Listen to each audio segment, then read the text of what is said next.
Sehat semua Bu ya. Bu, apa Ya, Bapak ini Bapak Ibu. alhamdulillah. Alhamdulillah, eh, pagi hari ini sangat luar biasa, materi yang sangat menyenangkan eh, karena berkenaan dengan pembelajar, cara belajar supaya bisa nyaman belajar, enak belajar. Judulnya saja sudah belajar sesuai dengan selera. Nah itu, jadi kayak kita mau makan. Saya senang kalau materi ini dianalogkan dengan apa itu makan gitu ya. Jadi kalau Hmm. orang makan itu kan beda-beda. Saya sukanya rendang gitu ya. Makanya nunggu dulu Oh, rendangnya Bu Dr. Elda Helda ini. itu enak banget. Jadi kalau Ah, kalau rendang suka rendang dikasih soto itu kurang nyaman. Jadi kalau belajar ala rendang terus dikasih belajar ala soto itu kurang nyaman gitu ya. Nah, hmm. makanya untuk materi ini sangat luar biasa. Saya artikan aja bahwa materi pagi ini tentang belajar sesuai dengan selera gitu. Ya Hmm. kerennya ya tadi itu di atas. Nah, oleh karena itu dengan belajar sesuai dengan selera maka kita nggak jadi bosen, nggak jadi gar karena memang belajar sesuai dengan selera kita. Ibaratnya personalized learning ini kayak apa? Persepsinya kayak gini, kayak kostum gitu, kostumnya superhero gitu. Customize. Kalau anak itu punya customize itu, kalau Hmm. dia senangnya Batman kasih kostumnya Batman. Kalau dia suka Superman kasih Superman, maka dia akan senang gitu kan. Kita juga begitu belajar kalau sesuai dengan di restoran itu mau apa Pak, mau apa Bu, saya mau rendang, saya mau soto, kasih. Nah kalau sudah begitu senang. Nah bagi kita pembelajar akan lebih efektif, lebih cepat belajar dan lebih senang. Nah siswa ya dia akan tepat gitu, tepat sasaran kita memahami mereka dan juga bisa memberikan apa sih yang pas, apa sih yang cocok untuk mereka supaya mereka bisa lebih giat untuk belajar. Dan insya Allah Alhamdulillah hadir di tengah kita eh, Dr. Masudi, ya, beliau ini praktisi pendidikan, direktur Albana School yang cukup sekolah yang cukup eh, diperhitungkan di Denpasar, Bali, di Bali, Perhitungkan. gitu ya. Albana School, gitu ya, yang cukup punya kualitas, gitu ya. Mudah-mudahan Reputasi. alhamdulillah terus berkembang.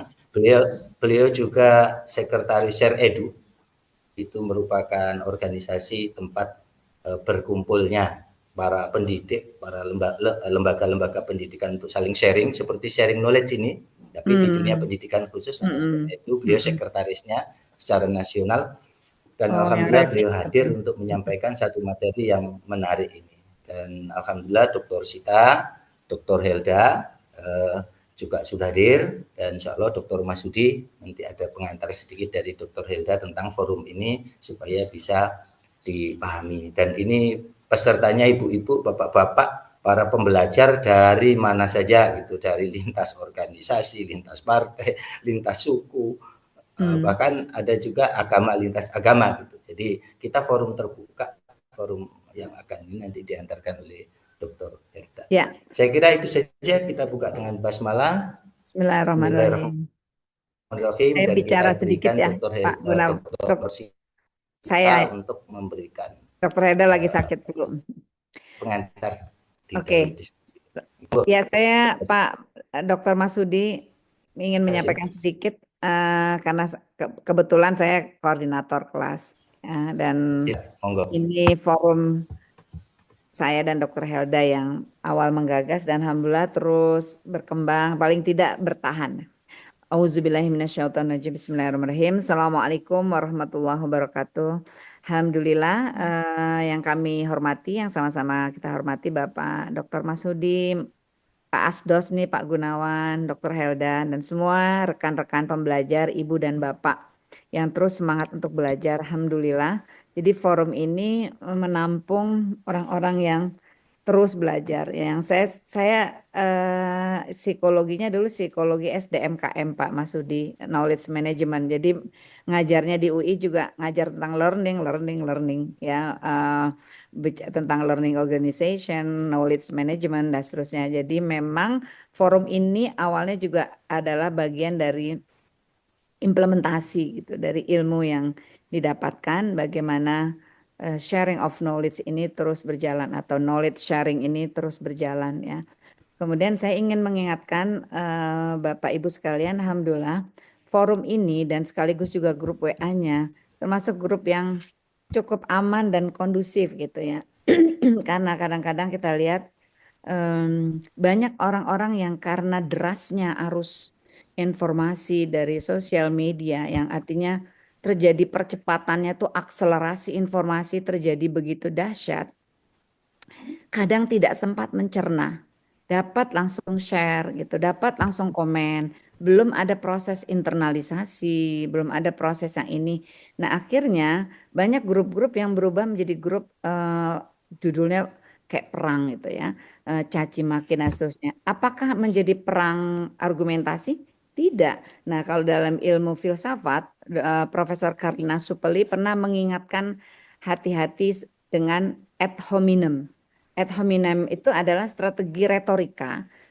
Jadi ceritanya seperti argumentasi ilmiah, seperti diskusi ilmiah, tapi sebenarnya menyerang karakter lawan ya dengan motif-motif politik, motif apapun itu. Jadi bukan argumentasi yang dibahas, tapi lebih menyerang karakter ya, karakter assassination gitu. Itu kaitan dengan itu yang disebut logical fallacy ya, kegagalan dalam penalaran. Saya pernah membahas 7 kesalahan dalam belajar. Salah satunya ada juga yang disebutnya ad baculum kalau di ilmu filsafat. Kalau di kemarin saya bahas itu artinya I am my position gitu. Jadi kadang-kadang kita memanfaatkan otoritas seolah-olah otoritas ilmiah padahal sebenarnya adalah untuk melakukan character assassination. Jadi bukan perang argumentasi atau katakanlah dialektika pemikiran, tapi lebih upaya untuk menjatuhkan lawan bicara. Di forum ini sekali lagi menekankan tidak untuk itu dibuat dan dibangun ya dan dipertahankan, tapi supaya kita terus belajar menjadi karena ujungnya knowledge adalah wisdom. Itu aja dari saya Pak Gunawan, sekedar reminder buat semua para pembelajar alhamdulillah yang tidak suka caci memaki, tapi kemudian bagaimana mencari manfaat sebesar-besarnya untuk kemaslahatan bangsa dan negara. Assalamualaikum warahmatullahi wabarakatuh. Saya kembalikan ke Pak Gunawan. Waalaikumsalam. Waalaikumsalam warahmatullahi wabarakatuh. Jazakillah khairal jasa. Dr. Sita pengantarnya tentang forum kita pada pagi hari ini tentang apa itu forum knowledge sharing sudah dijelaskan tadi dan alhamdulillah kita nyaman-nyaman belajar dan sudah kita kaji dulu 7 penghalang itu salah satunya ya saya yang paling itu I know and I know. Kalau itu salah satunya dan yang 7 iya itu salah satunya disampaikan Dr. Sita karena saya menyimak dari awal gitu ya. Biasa Jadi Pak Gunawan materi-materi ini beliau saya suka pembelajar yang baik. juga nulis gitu ya. Dan alhamdulillah bersama kita hadir Dr. Masudi. Selamat pagi Dokter. Sehat Dokter? Halo Dr. Masudi. Di unmute. Unmute itunya mic-nya. Alhamdulillah. Sudah Dokter? Selamat pagi Alhamdulillah. Pak Ketua. Selamat pagi. Selamat datang di Forum Knowledge Sharing Dr. Masudi. Ini dokter kita, jebolan Yogyakarta, ya, jebolan Yogyakarta. Beliau jurusan kurikulum dan teknologi pendidikan di Mantap. Setelah itu melanjutkan S2-nya di Jakarta. Saya pernah diajak ditunjuki itu loh Pak Gun sekolah saya gitu lewatnya dulu itu di situ. Nah terus kemudian S3 beliau selesaikan di Bali di Universitas Udayana dan sekarang beliau sebagai direktur pendidikan di Albana School dan juga sekretaris Share Edu. Insya Allah bersama beliau kita nanti akan bahas tentang belajar sesuai dengan selera yang paling cocok baik kita sebagai pembelajar maupun kita sebagai pengajar untuk anak-anak didik kita. Saya kira tidak memperpanjang kalam, kita serahkan kepada Dr. Masudi untuk memulai mengantarkan materi ini ya sekitar 1 jaman lah kurang maksimal gitu ya. Nanti lalu tanya jawab. Insya Allah kita akan diskusi kita jam insya Allah. Monggo, Dokter Masudi, silahkan. Oke, tanya jawab setelah itu. Baik, yang kami hormati, yang kita hormati bersama Ibu Dr. Sita Resmi Sukanto, Ibu namanya sangat familiar bagi saya, senior kita Alhamdulillah. semuanya gitu kan. Amin. Pak Pak Gunawan sebagai senior kita di Bali juga, di- kita di grup dengan para senior ini. Masya Allah. Alhamdulillah wa syukurillah wala haula wala quwata illa billah. Kita bersyukur hari ini hari yang sangat indah. Di Denpasar sedang hujan. Kita berdoa mudah-mudahan hujan membawa keberkahan bagi kita semuanya. Amin ya Allah. Assalamualaikum warahmatullahi wabarakatuh. Baik, Waalaikumsalam. sebagaimana yang diminta oleh Pak Gunawan selaku moderator beberapa hari yang lalu, ditawari untuk diskusi dengan teman-teman yang suka diskusi gitu ya. Tadi Ibu menekankan untuk bukan untuk saling mencaci. Menurut saya ini perlu digarisbawahi karena memang pengembangan ilmu pengetahuan tidak bisa dilakukan hanya monolog, hanya sendirian. Jadi memang harus ada proses tesa, antitesa, sintesa, tetapi yang produktif. Karena banyak pengetahuan yang kita hasilkan, yang manusia hasilkan sampai sejauh ini melalui usaha atau upaya yang sungguh-sungguh yang sehingga menghasilkan sesuatu yang bermanfaat. Itu yang paling penting. Eh, Tema kita kali ini yaitu sebenarnya nggak ngetren ya, tetapi ini barangkali bisa kita masukkan sebagai momentum karena memang perkembangan teknologi informasi dan juga diadopsi dalam pendidikan, teknologi pendidikan, sehingga tema kali ini menjadi sangat pas untuk kita, Bapak-Ibu sekalian, karena memang zamannya, eranya kita memungkinkan untuk itu, yaitu personalized learning, pembelajaran yang betul-betul secara personal. Baik,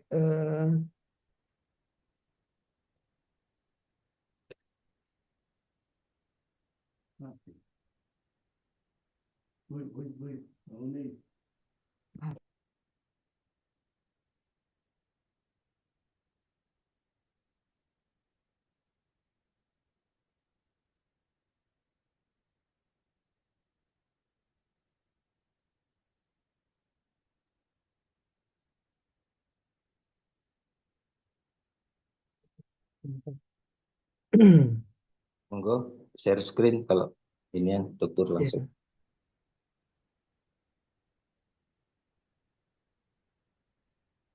kok belum muncul ya share screen saya.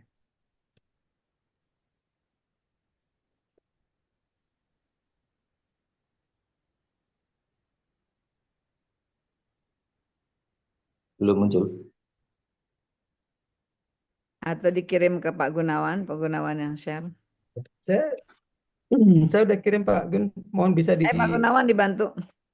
Saya pakai HP sama dua ini, nggak bagus sinyal saya di laptop. Oh, boleh dikirim ke saya, Pak. Ya, kirim ke saya Pak Dokter. Udah, Pak Gun bisa digeser ke Ibu. Bapak. Pak Gunawan kasih ke saya. Di email aja, Pak.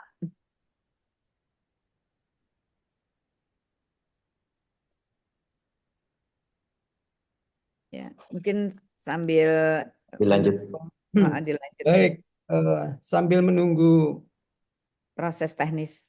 proses slide di upload ya, Bapak Ibu sekalian, personalized learning itu kalau kita bicara tentang knowledge ya, tentang pengetahuan, ada sejarahnya sebenarnya. Ya, kebetulan dulu saya tahun 90-an, 91 ya, itu mempelajari tentang jurusannya kurikulum memang. Jadi sehari-hari yang dibincang tentang kurikulum, konten dan seterusnya. Baik, sejarah personalized learning itu diawali oleh individual learning. Kalau secara tahapannya, sekilas memang Bapak sekalian, individual dan personal itu eh, mirip gitu ya, serupa tapi tak sama. Jadi kenapa sampai muncul personalized learning? Karena utamanya adalah perkembangan teknologi, ya.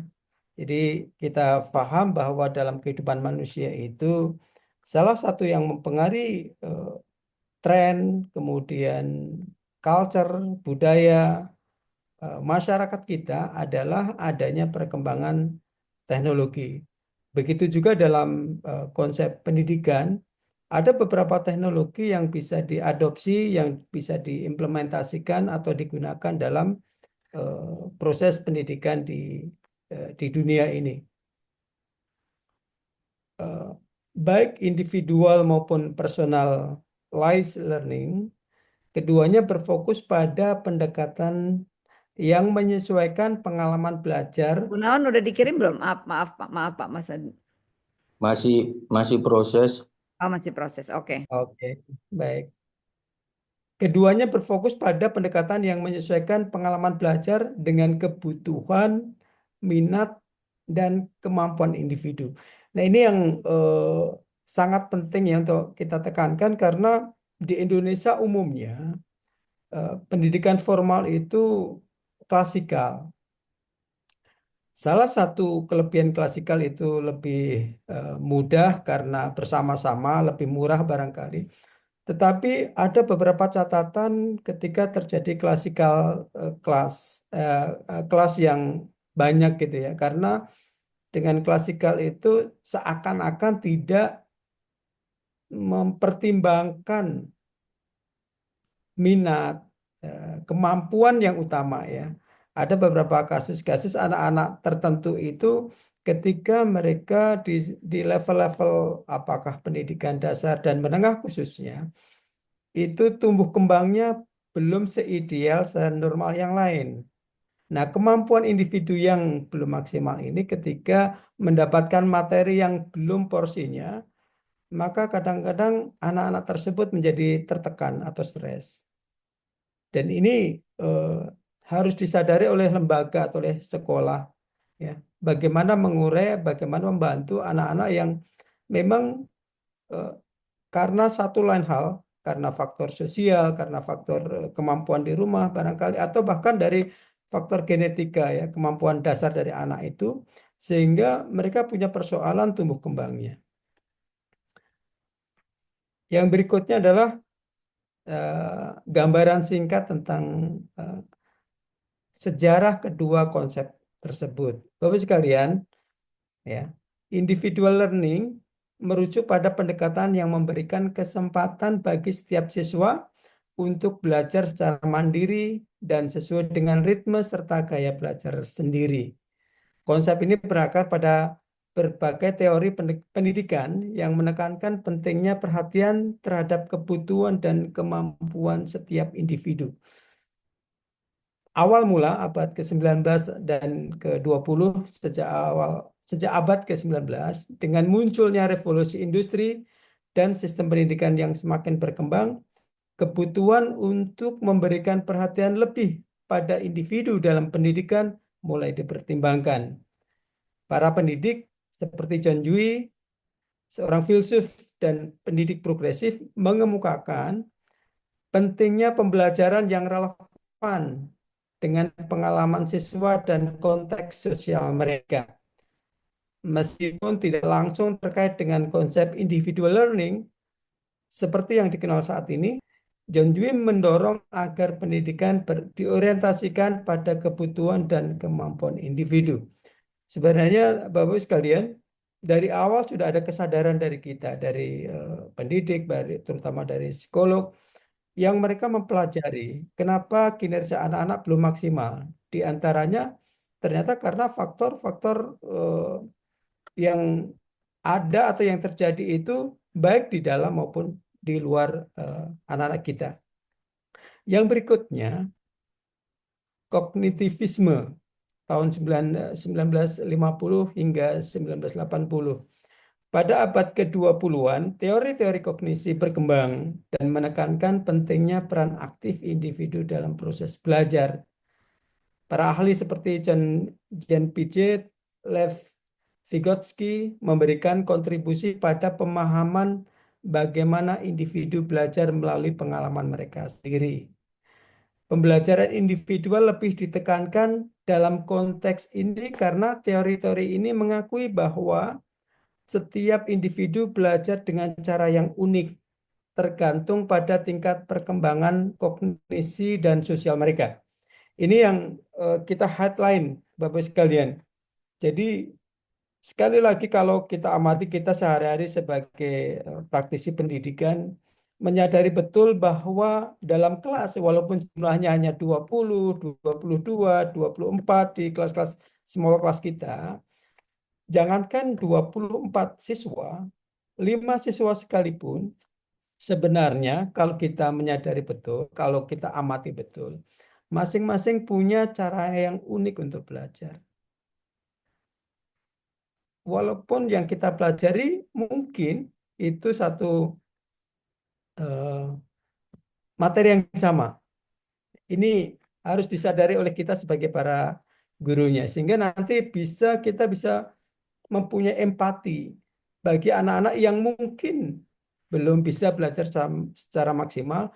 Begitu sebaliknya, bagi anak-anak yang lebih dari rata-rata, bisa kita beri enrichment atau pengayaan materi-materi ataupun konten yang disukai atau yang diminati oleh anak-anak tersebut terkait dengan apa yang sedang dipelajari.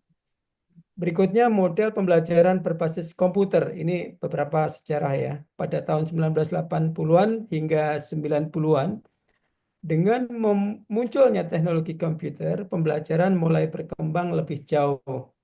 Sistem pembelajaran berbasis komputer memungkinkan siswa untuk belajar dengan kecepatan mereka sendiri, tanpa tergantung pada metode yang diterapkan di kelas. Susah ya. Baik, Belum muncul-muncul juga nih. Udah preparing slides, preparing slides. ya. Coba Apa-apa. Ina atau Vinda, ada juga di asisten-asisten. Vina Baik. atau Vinda kan semua ada di grup panitia ya. Mungkin ada yang bisa memunculkan karena kok nggak muncul-muncul ini. Taruh di ini di chat bisa ya? Coba saya Coba Di dah. grup Di grup. ada. Oh, di Di grup. grup panitia Ya, sudah Saya, kirim. Ya, ya. saya tutup dulu ya. Saya lanjut dulu ya. Ya, silakan. Maaf.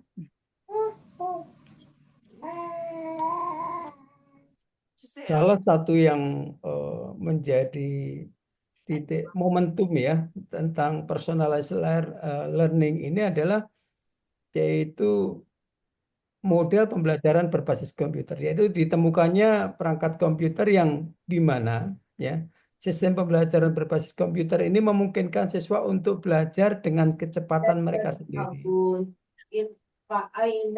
Mantap ya. Mantap ya udah. Masya Allah. Mm. Tanpa tergantung pada tempo atau metode yang diterapkan di kelas.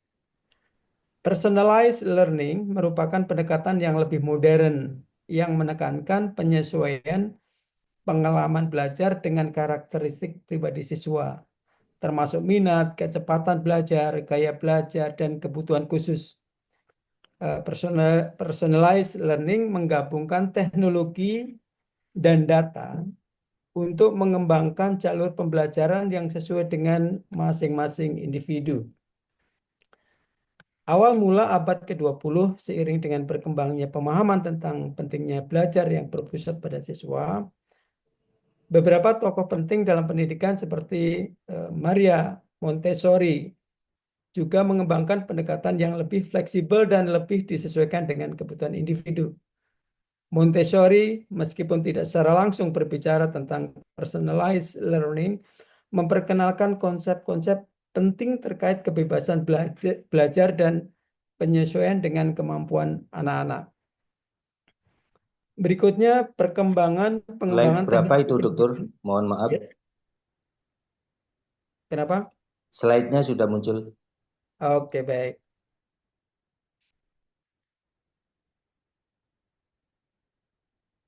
Boleh dari awal sebentar?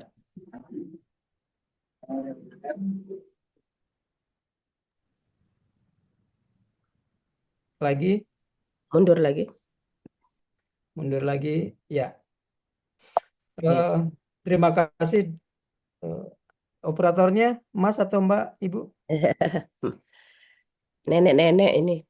Oh, Ibu dokter sendiri. Ibu Baik. Dokter Helda, Ibu Dokter Helda. Oh, Dokter Ridal, baik. Eh, jadi ini filosofi ya, teman-teman sekalian. Personalized learning itu terutama untuk meningkatkan pembelajaran sesuai dengan kebutuhan siswa. Jadi eh, karena memang sekarang saat ini kita bisa dibantu oleh teknologi.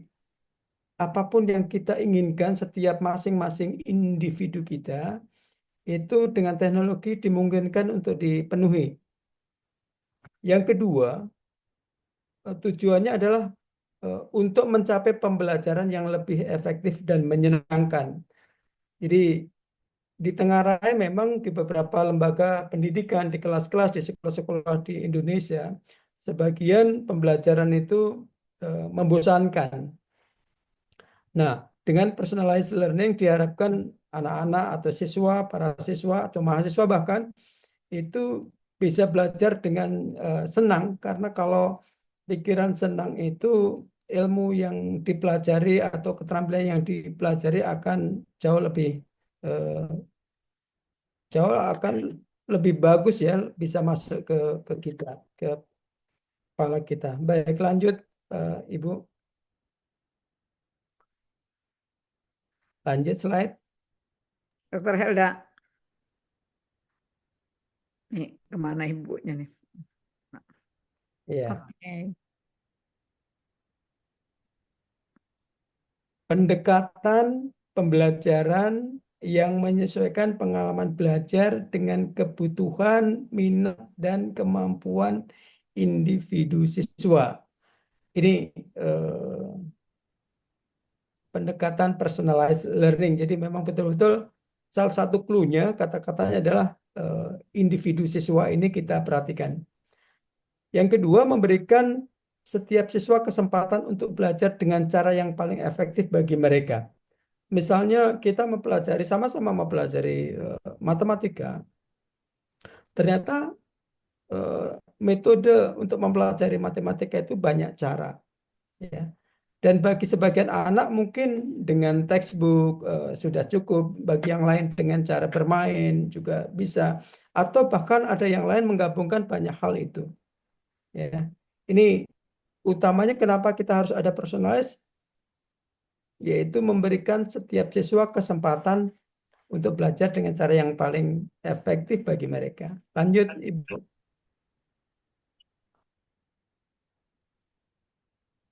Nah, prinsip personalized learning, ya.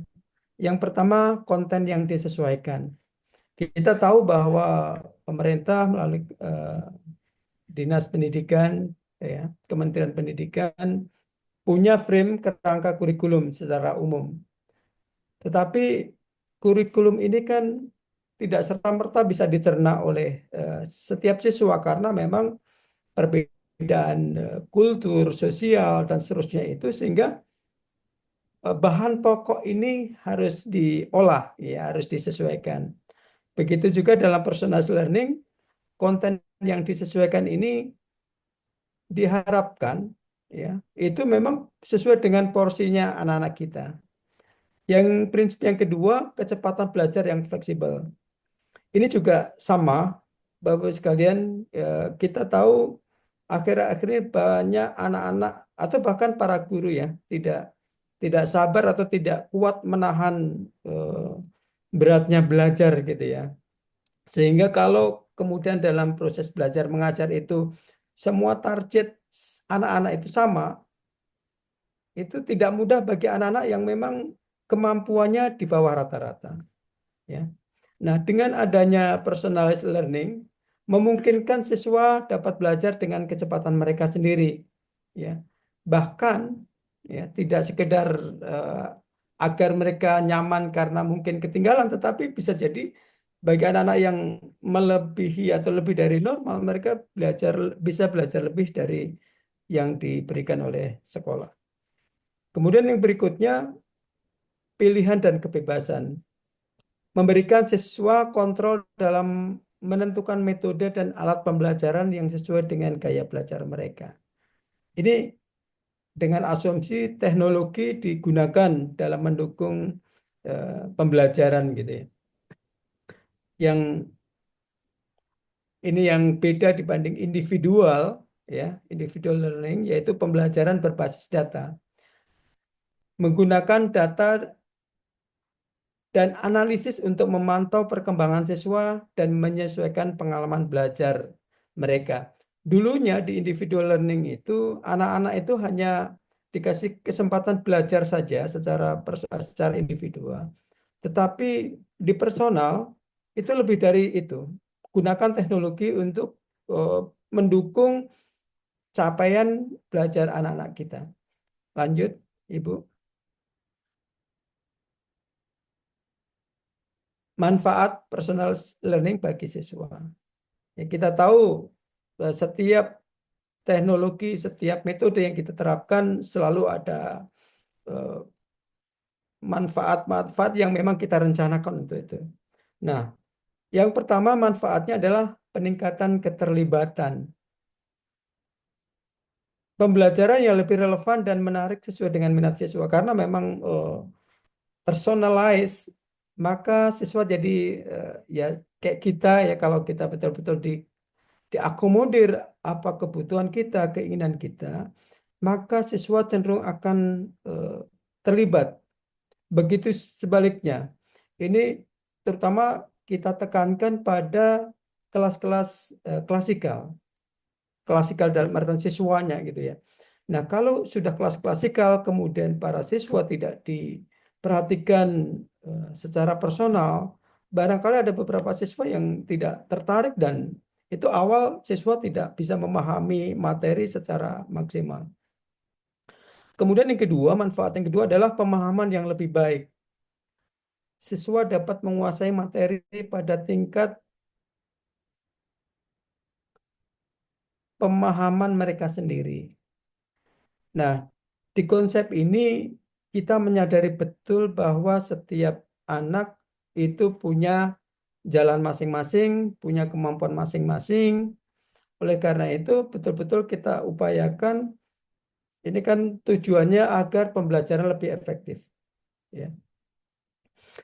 Kemudian manfaat yang berikutnya adalah kemandirian belajar. Meningkatkan kemampuan siswa untuk belajar secara mandiri dan bertanggung jawab atas proses belajarnya.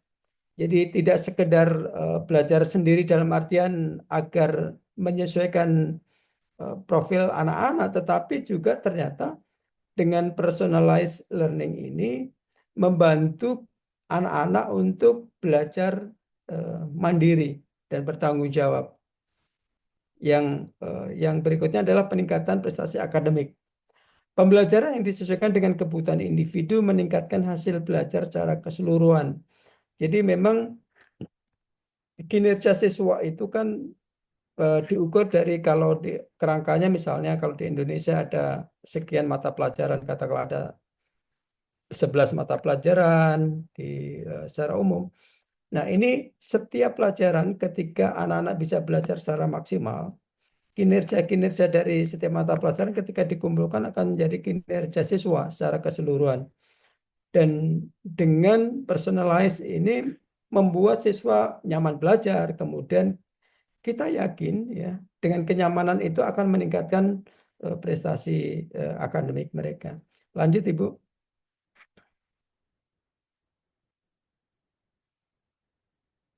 Bagi guru ya, ini hari ini atau kali ini atau era sekarang ini tentunya bagi yang teman-teman yang aktif menggunakan teknologi ya, itu sangat terbantu dengan era kali ini, era digital ini. Bahkan kemarin ketika apapun ya, ketika kita akan merencanakan segala sesuatu, kita sekarang sudah punya asisten pribadi yang bisa kita minta bantuannya kapanpun dan dimanapun. Manfaat bagi guru yang pertama adalah pembelajaran yang lebih efektif. Kemampuan untuk fokus pada kebutuhan khusus siswa. memang sih konsekuensinya para guru harus membaca profil setiap siswa agar agar tahu persis kebutuhan masing-masing siswa itu. Ya, tetapi kalau kita tahu apa yang siswa mau atau porsi si A, si B, dan si C, itu akan memudahkan kita membantu mereka dalam mengikuti pembelajaran. Yang kedua, mengurangi beban kerja. Pembelajaran berbasis teknologi memungkinkan guru untuk lebih efisien dalam mengelola kelas. Beberapa hari yang lalu kita ikuti pidato arahan dari menteri kita bahwa konon beban administrasi para guru akan disederhanakan, akan dikurangi. Saya kira ini kabar yang bagus bagi kita karena ada beberapa hal yang urusan administrasi ini tidak terkait langsung untuk tugas utama guru untuk membantu siswa, memastikan tumbuh kembang mereka secara maksimal. Kemudian yang ketiga, manfaat bagi guru adalah data untuk penilaian. Data real time yang membantu guru untuk menilai kemajuan siswa secara akurat. Karena terukur apa yang dipelajari, maka memudahkan bagi guru untuk memberikan penilaian. Lanjut, Ibu. Personalized learning.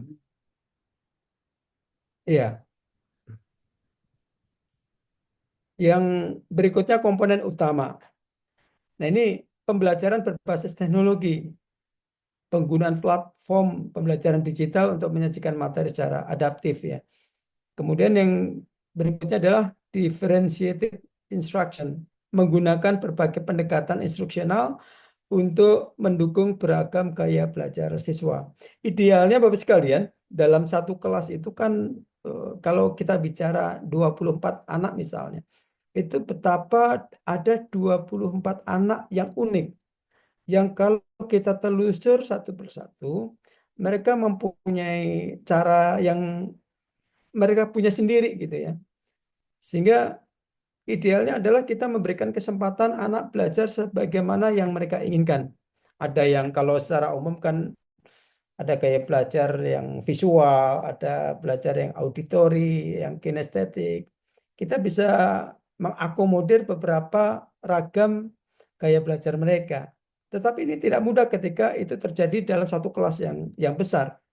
Hanya saja kita perlu memahami setiap anak itu dan terutama melihat kemampuan mereka dalam aspek yang sedang kita ajarkan misalnya. Kemudian yang berikutnya, umpan balik yang tepat waktu. Memberikan umpan balik yang cepat dan spesifik untuk membantu siswa memperbaiki kekurangan mereka. Karena kan kita tahu yang sedang mereka pelajari apa, targetnya apa, dan kemudian setelah selesai waktunya misalnya, kita bisa review, kita evaluasi. Kita bisa segera memberikan feedback kepada anak-anak tersebut. Memang sih agak ekstra bagi kita ya, tetapi saya kira ketika kita bisa membantu siswa untuk meningkatkan kinerja anak-anak itu dalam belajarnya, maka akan ada kepuasan batin kita. Kemudian kemitraan antara siswa dan guru, kolaborasi yang lebih erat antara siswa dan guru dalam merencanakan pengalaman belajar. Jadi memang idealnya kita membantu siswa untuk belajar dengan segala macam yang kita upayakan, tetapi kita juga minta bantuan siswa untuk bekerja sama. Ya, karena memang mereka yang belajar, bukan kita. Sehingga kita dari awal harus berbicara dengan mereka agar proses belajar mereka bisa maksimal. Lanjut, Ibu. Nah, ini beberapa ya, saya lihat di internet itu sudah menerapkan contoh ya, teknologi dalam personalized learning, menyediakan pembelajaran yang disesuaikan dengan kemampuan dan kemajuan siswa, mengelola tugas dan pembelajaran yang bisa disesuaikan dengan kebutuhan individu, aplikasi untuk pembelajaran bahasa yang memberikan pembelajaran yang dipersonalisasi berdasarkan kemajuan pengguna atau kinerja kita masing-masing. Betul-betul saat ini dimungkinkan. Kalau kita mungkin usianya sama, mungkin kelasnya, levelnya, grade-nya sama, tetapi kita kan nggak tahu kemampuan setiap kita. Dan kita juga nggak tahu cara masing-masing itu kenyamanan mereka dalam belajar. Nah, dengan teknologi memungkinkan setiap kita bisa mempelajari sesuatu dengan cara-cara yang mereka suka. Ya.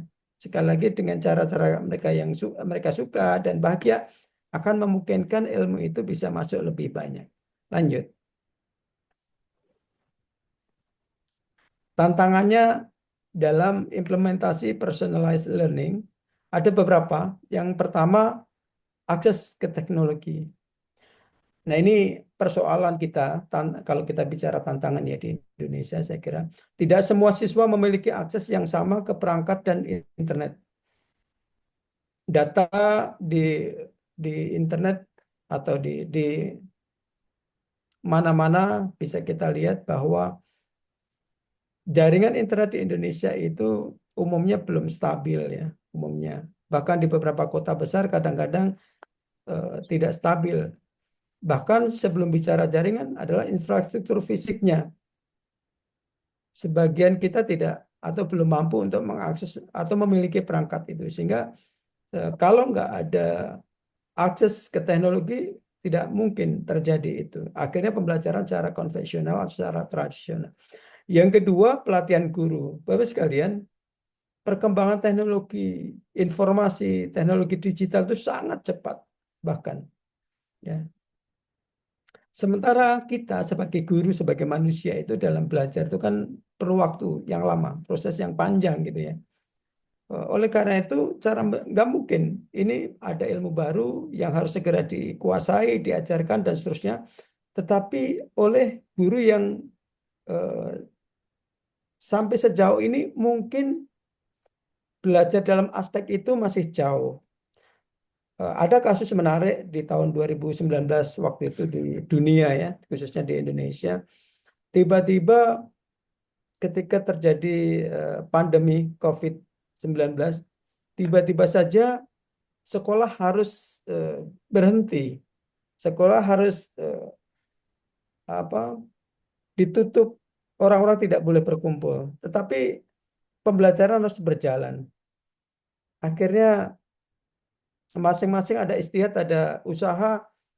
Kita belajar sampai pakai WhatsApp, pakai alat-alat seadanya ya dengan online itu. Dan kecepatan perubahan itu waktu itu kita tidak antisipasi.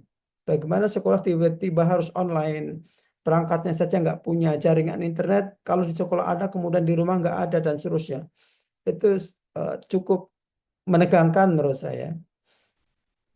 Dan ketika akses teknologi ini terbatas, itu salah satu tantangan kita. Yang kedua, pelatihan guru. Ya. Sekali lagi pelatihan guru ini juga hal yang memang sudah menjadi keniscayaan. Ketika teknologi pengen diakses, diadopsi, maka kita pun operatornya yang mengendalikan, yang mengelola teknologi juga harus dipantaskan atau disesuaikan, dimampukan. Yang ketiga adalah peningkatan beban administrasi. Pengumpulan dan analisis data siswa membutuhkan waktu dan sumber daya. Kalau itu dilakukan secara konvensional barangkali iya, tetapi kalau menggunakan aplikasi, beberapa aplikasi yang memungkinkan untuk yang kita desain untuk itu akan sangat membantu sebenarnya. Kemudian ketimpangan dalam pembelajaran. Jika tidak dikelola dengan baik, personalized learning bisa memperburuk kesenjangan antara siswa yang lebih maju dan yang lebih tertinggal. Ini juga Bapak sekalian perlu disadari ya, karena memang nawaitunya bagus, niatnya bagus, pengen memberikan porsi menu kita kepada anak-anak kita sesuai dengan kebutuhan mereka. Tetapi itu juga kadang-kadang membuat senjang karena berbeda. Ya, ketimpangan ini ketika tidak dijelaskan dari awal itu bisa menimbulkan mungkin ya entah kecemburuan, entah ada yang sedih, entah dan seterusnya. Terutama juga kepada orang tua murid kalau kita bicara di sekolah. Kenapa anak yang itu sudah sampai di sana, anak saya belum dan seterusnya. Padahal para guru memahami betul si A ini kenapa sudah levelnya 3, karena memang dia level 2-nya udah oke. Sementara si B itu jangankan level 2, level 1 pun belum. Ya, kalau kalau dalam prakteknya misalnya dalam pembelajaran Quran di kelas itu ada anak kelas 1 SD, ada yang sudah Quran, ada yang jilid 1, ada jilid 2. Kalau itu disadari betul karena memang kemampuannya baru tahapannya seperti itu, nggak ada masalah sebenarnya. Ya, bagi orang tua juga bisa menyadari dan bisa memotivasi orang tua. Kenapa kalau yang dia sudah bisa, kenapa anak saya belum misalnya gitu. Ini kira-kira beberapa hal yang akan terjadi, ya, tantangan yang akan terjadi dalam implementasi personalized learning. Lanjut, Ibu. Nah, ini ada beberapa strategi ya. Ini agar sukses dalam menerapkan personalized learning. Yang pertama, menggunakan data.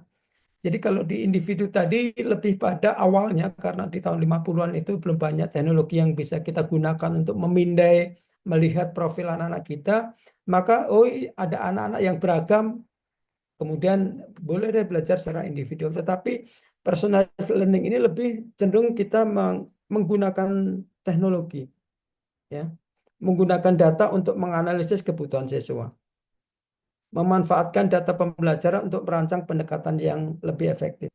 Misalnya di awal profiling anak-anak kita. Bagaimana kita akan mengajar kelas 1 A, B, C, dan C, D, dan seterusnya misalnya. Dalam satu kelas pun setiap anak akan kelihatan profilnya. Dan itu harus kita pelajari di awal sebelum kita mengelola kelas itu. Yang kedua, memberikan pilihan pembelajaran.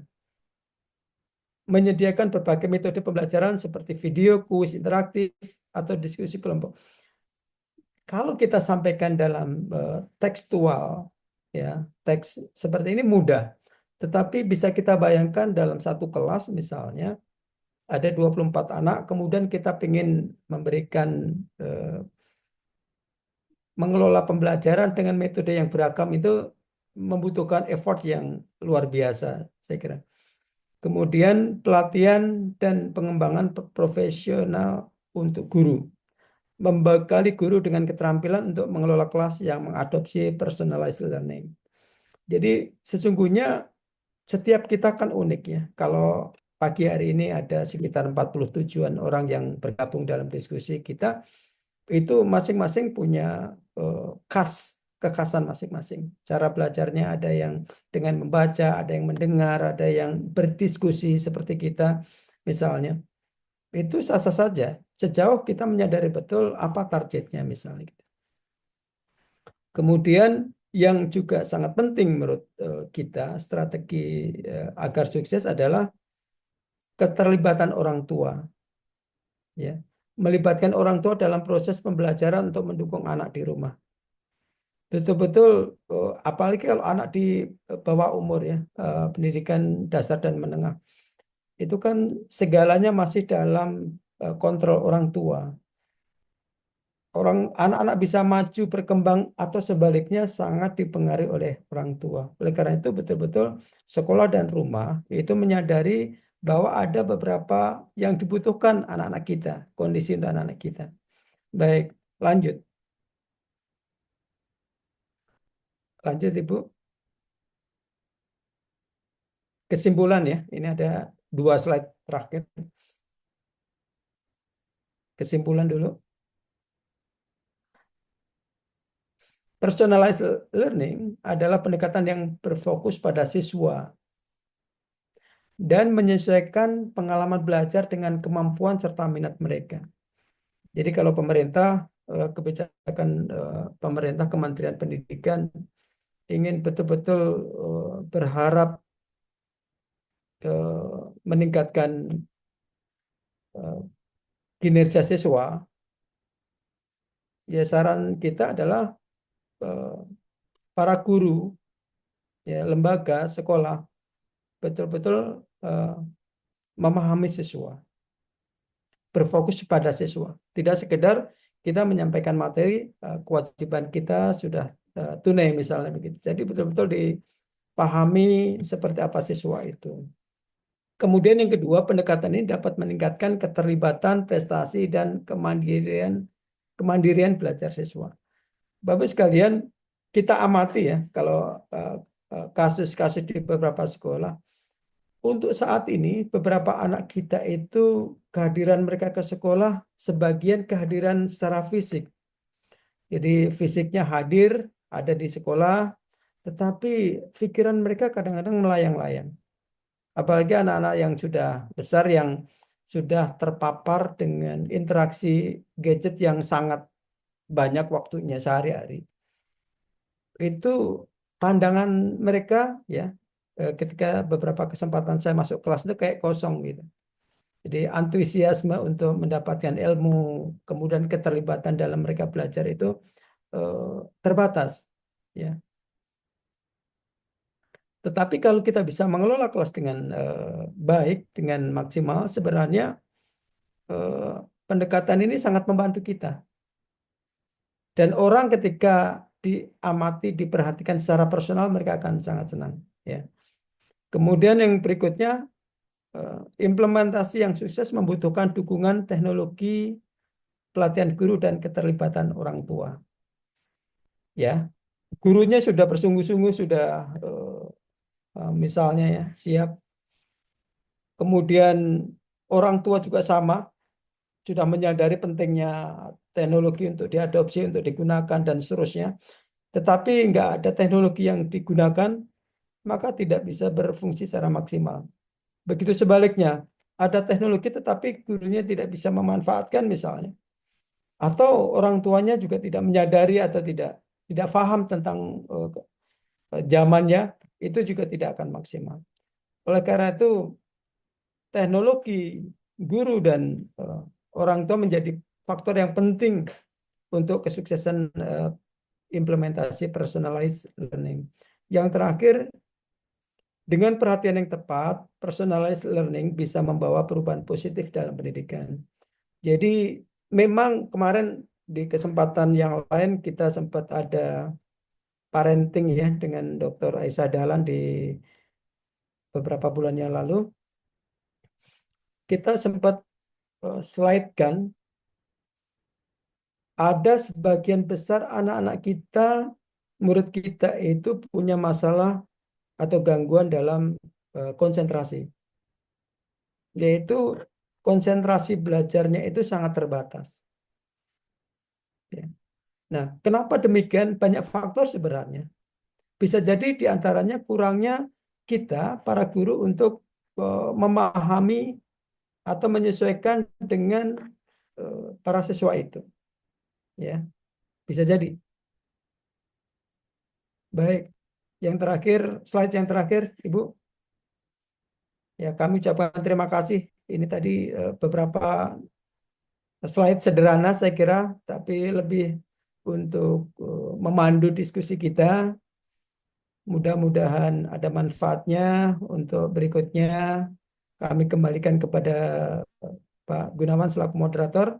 Assalamualaikum warahmatullahi wabarakatuh. Waalaikumsalam warahmatullahi wabarakatuh.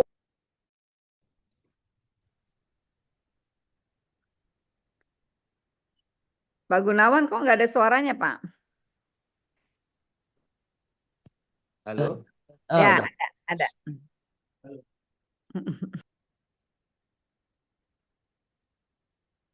Ya, hilang lagi Pak Gunawan suaranya. Halo? Ya, Iya. ya, Boleh saya sharing sedikit? boleh.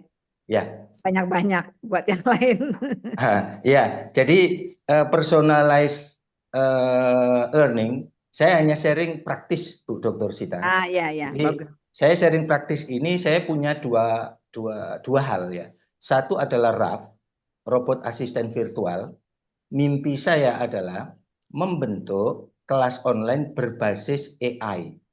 Dan itu sudah diuji coba di SMP Negeri 1 Tejekule, khusus bahasa Inggris.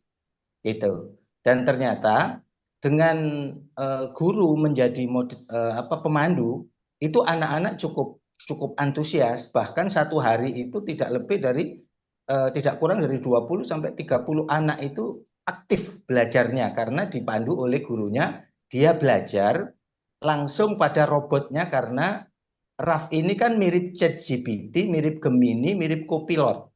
Hanya satu yang itu, tapi berbasis WA untuk mengatasi internet yang Lola tadi itu. Maka kita menggunakan WA, kan kita sudah punya juga di KSC itu kan, yang digital itu kan ada itu. Dan itu kita terapkan di pendidikan.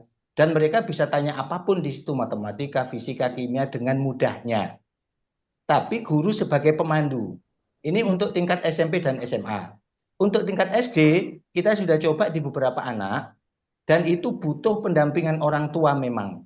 Kita yang dilatih adalah orang tuanya supaya apa? Supaya bisa mengajari anaknya tentang bagaimana memanfaatkan teknologi AI, minta bantuan dia untuk pendidikan. Sehingga keterbatasan orang tua untuk ngajari anaknya, kemampuan dia tidak menjadi penghalang.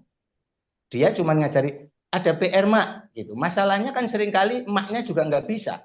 Aduh mak sibuk, aduh itu nggak bisa, maknya sudah tua nggak bisa begitu. Akhirnya mak sama anaknya rame gitu. Tapi kalau sudah ada WA berbasis AI, anaknya sudah bisa ngerjakan sekian tugas, minta bantuan sampai dijelaskan detail. Karena itu ChatGPT, Gemini yang sudah kita masukkan ke WhatsApp. Nah ini lebih mudah untuk mengatasi ini tadi kesulitan internet. Yang kedua, kita lagi proyek Internet of Things untuk mengatasi anak-anak yang main HP. Maka konsep Sechiba itu saya coba terapkan di situ. Yaitu apa? Guru-guru kita punya server yang ada di sekolah, pondok, kita jadikan satu. Seluruh modul ajar, video, alat pembelajaran yang dimiliki oleh guru yang tadinya tacit knowledge, kita rubah menjadi explicit knowledge supaya menjadi jariah mereka. Kita kumpulkan dalam satu server, sehingga server itu bisa diakses hanya dengan intranet. Tidak bisa dengan internet. Maka saya jamin bahwasannya ketika menggunakan HP tanpa kartu, itu sudah bisa running di situ. Karena tanpa kartu kan, pakai intranet dia. Nah, ini memungkinkan anak-anak untuk mengakses isi daripada yang server yang kita miliki. Jadi bukan server Google, bukan server Facebook, atau itu servernya kita punya, kita isi dengan pendidikan, modul-modul pendidikan, dan kemudian mereka bisa mengakses kapan saja. Dan kita batasi internetnya, hanya bisa mengakses intranet. Untuk guru-guru kita bebaskan internetnya, termasuk dengan RAF tadi itu berbasis WA. Itu dua produk yang sedang kami kelola, yang saya sedang upayakan ini secara personal. Untuk salah satu mungkin yang merespon Dr. Masudi tadi, personalis salah satu bagian ya dengan platform digital AI. Ini salah satu saja, satu bagian kecil untuk supaya siswa-siswa kita semakin pinter ngalahkan gurunya. Loh kalau gitu bisa ngalahin gurunya bisa. Karena apa? Karena siswa aktif untuk belajar. Dan dengan platform yang sudah sangat familiar di kalangan mereka yaitu WhatsApp. Tidak lagi buka-buka internet, tidak lagi buka-buka ini. Saya kira sharing itu satu aja Bu Dokter, silakan yang lainnya dari saya cuman sharing praktisnya itu saja. Baik, monggo silakan yang lain Bapak Ibu sekalian. Saya mengomentari sedikit dulu ya sebelum dilempar ke forum. Ya alhamdulillah Pak Dr. Masudi, jazakumullah khair atas sharingnya. Ya luar biasa, mudah-mudahan memberikan insight baru lagi. Dan ini sebenarnya relevan ya Pak Gunawan dengan kuliah-kuliah learning kita sebelumnya. Jadi kalau saya sudah sempat membahas individual learning, collective learning. Jadi kalau saya lihat personalized learning ini adalah bentuk advance-nya gitu dari individual learning gitu ya. Karena dua-duanya dibutuhkan, individual learning dibutuhkan, collective learning tadi klasikal itu juga dibutuhkan, cuma bagaimana prosesnya. Dan bagaimana kemudian kita lihat dari paparan Bapak ya, saya mencoba merekon sedikit resume. Jadi memang para pendidik atau para guru harus bisa meracik gitu antara metode yang klasikal atau collective learning dengan kemudian juga personalized learning atau individual learning. Karena tadi model belajar anak kan memang ada yang visual, ada yang auditory, ada yang kinestetik. Pernah ada seorang guru TK yang konsultasi ke saya, ada anaknya yang anak muridnya, anak didiknya nggak bisa diem, lari-lari terus di kelas. Gimana ya Bu? Saya bilang, ya sebenarnya semuanya dalam proses belajar, proses learning. Tinggal Anda yang harus mengakomodir semua tipe belajar anak. Jadi misalnya membahas tentang kupu-kupu gitu. Jadi bu gurunya harus menunjukkan gambar kupu-kupu yang besar untuk yang visual. Lalu bu guru harus bernyanyi tentang kupu-kupu ya bagi yang auditori. Lalu bu guru akan menyuruh anak yang kinestetik coba kamu peragakan bagaimana kupu-kupu terbang gitu.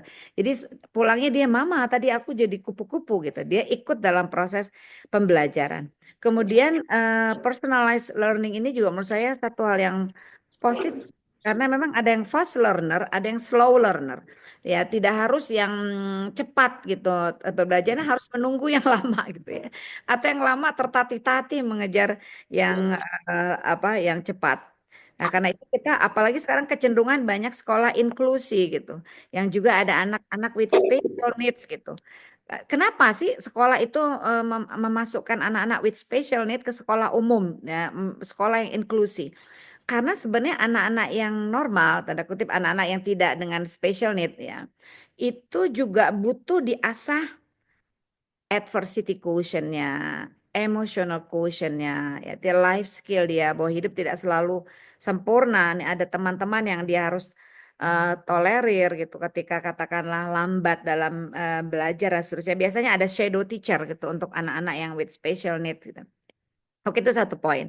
Poin kedua kaitan dengan teknologi.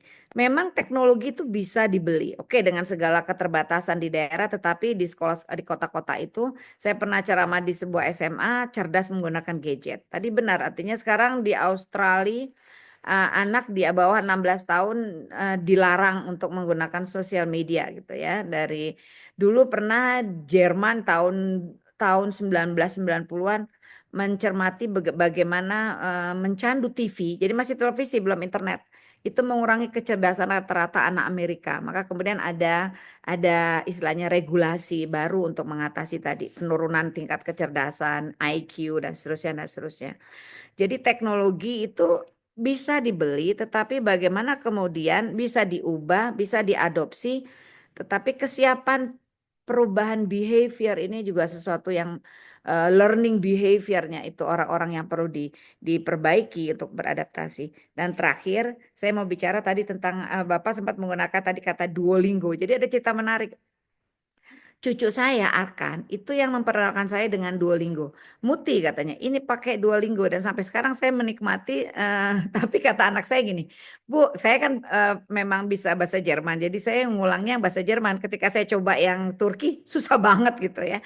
Jadi artinya kata anak saya itu Duolingo kayaknya buat murojaah aja deh Bu, yang udah bisa bahasanya, itu tinggal murojaah. Tapi kalau untuk yang dari nol belajar bahasa di Duolingo, oh susah juga kayak gitu. Nah, kemudian kaitan dengan kurikulum yang tadi fleksibel, yang ini saya jadi ingat kurikulum merdekanya Nadiem Makarim nih yang perlu juga ini. Karena apa? Ketika misalnya mencoba mengadopsi cara belajar di Finlandia gitu ya. Pertama, anak-anaknya nggak banyak di sana karena pertumbuhan penduduk sedikit di sana ya. Kemudian juga artinya ketika kita mencoba menerapkan model yang katakanlah berdeka, bebas dan seterusnya, akhirnya anak-anak minim common knowledge gitu. Masa singkatan SMP aja nggak tahu sekolah menengah pertama gitu ya. Jadi artinya sangat personalized akhirnya sehingga dia tidak tahu yang common knowledge gitu. Nah, itu juga dan memang learning culture-nya yang beda juga di Finlandia dengan di Indonesia. Jadi saya pikir kita juga perlu memperhatikan kondisi lingkungan gitu ya. Kemudian tadi budaya belajar atau learning culture yang terbentuk beda juga. Kita nggak bisa mengadopsi bulat-bulat, tapi mungkin bukan to adopt, tapi to adapt. Gitu. Itu saja dari saya.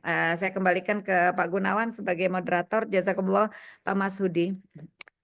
Terima kasih Bu Dr. Sita. Monggo yang lainnya silakan untuk sharing atau memperdalam atau bertanya. Nanti insya Allah setelah ini akan ditanggapi oleh Dr. Masudi. Silakan jika ada yang bertanya. Ya, monggo silakan. Siapa? Itu Pak Ferry mau ngomong ya. Assalamualaikum. Waalaikumsalam warahmatullahi wabarakatuh. Ya, terima kasih Bapak Dr. Masudi, luar biasa sekali tadi pemaparannya.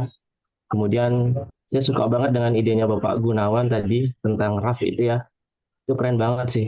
Kebetulan saya ngajar di SD, jadi kalau untuk mengimplementasikan RAF itu tadi ya lumayan susah ya.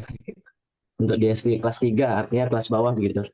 Dan untuk tadi yang disampaikan oleh Pak Hudi tentang learning tadi itu adalah alhamdulillah kami di sekolah itu sudah menerapkan untuk mengenalkan teknologi kepada anak-anak gitu ya, terutama yang untuk guru-guru muda begitu.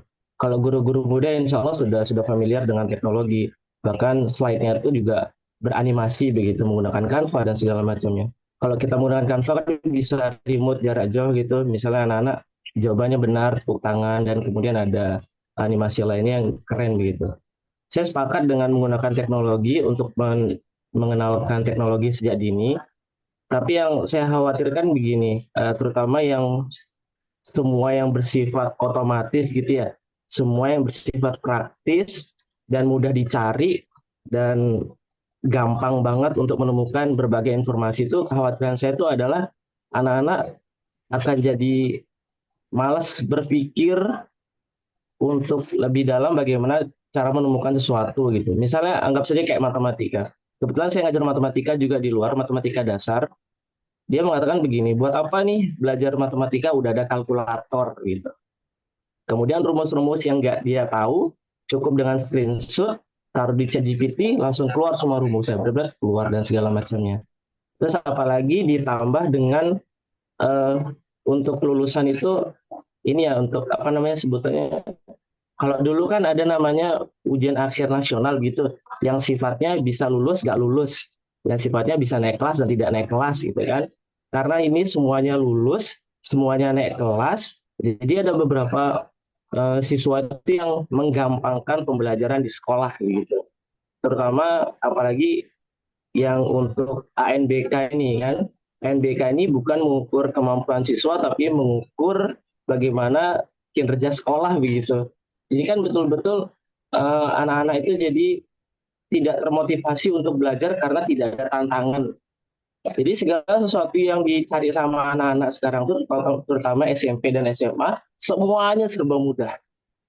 Jadi tinggal screenshot, kirim, langsung ketemu jawabannya. Jadi mereka menghafal rumus itu hampir ngeblank. Hafal rumus nggak tahu, perkalian juga nggak paham, karena semua serba mudah teknologi. Ditambah dengan anak-anak itu disediakan gadget sejak dini, HP dan segala macam gitu. Itu sih lebih ke keresahan ya, keresahan saya sendiri sebagai guru SD. Kemudian anak-anak juga seiring adanya gadget gitu, rata-rata anak-anak malas nulis. Bahkan kita tahu sendiri kan bahwa nulis itu adalah sinkronisasi antara mata dan tangan begitu. Jadi untuk melatih tangan dan mata juga itu kan bagus juga untuk anak-anak terutama usia kelas 3, kelas 4 gitu.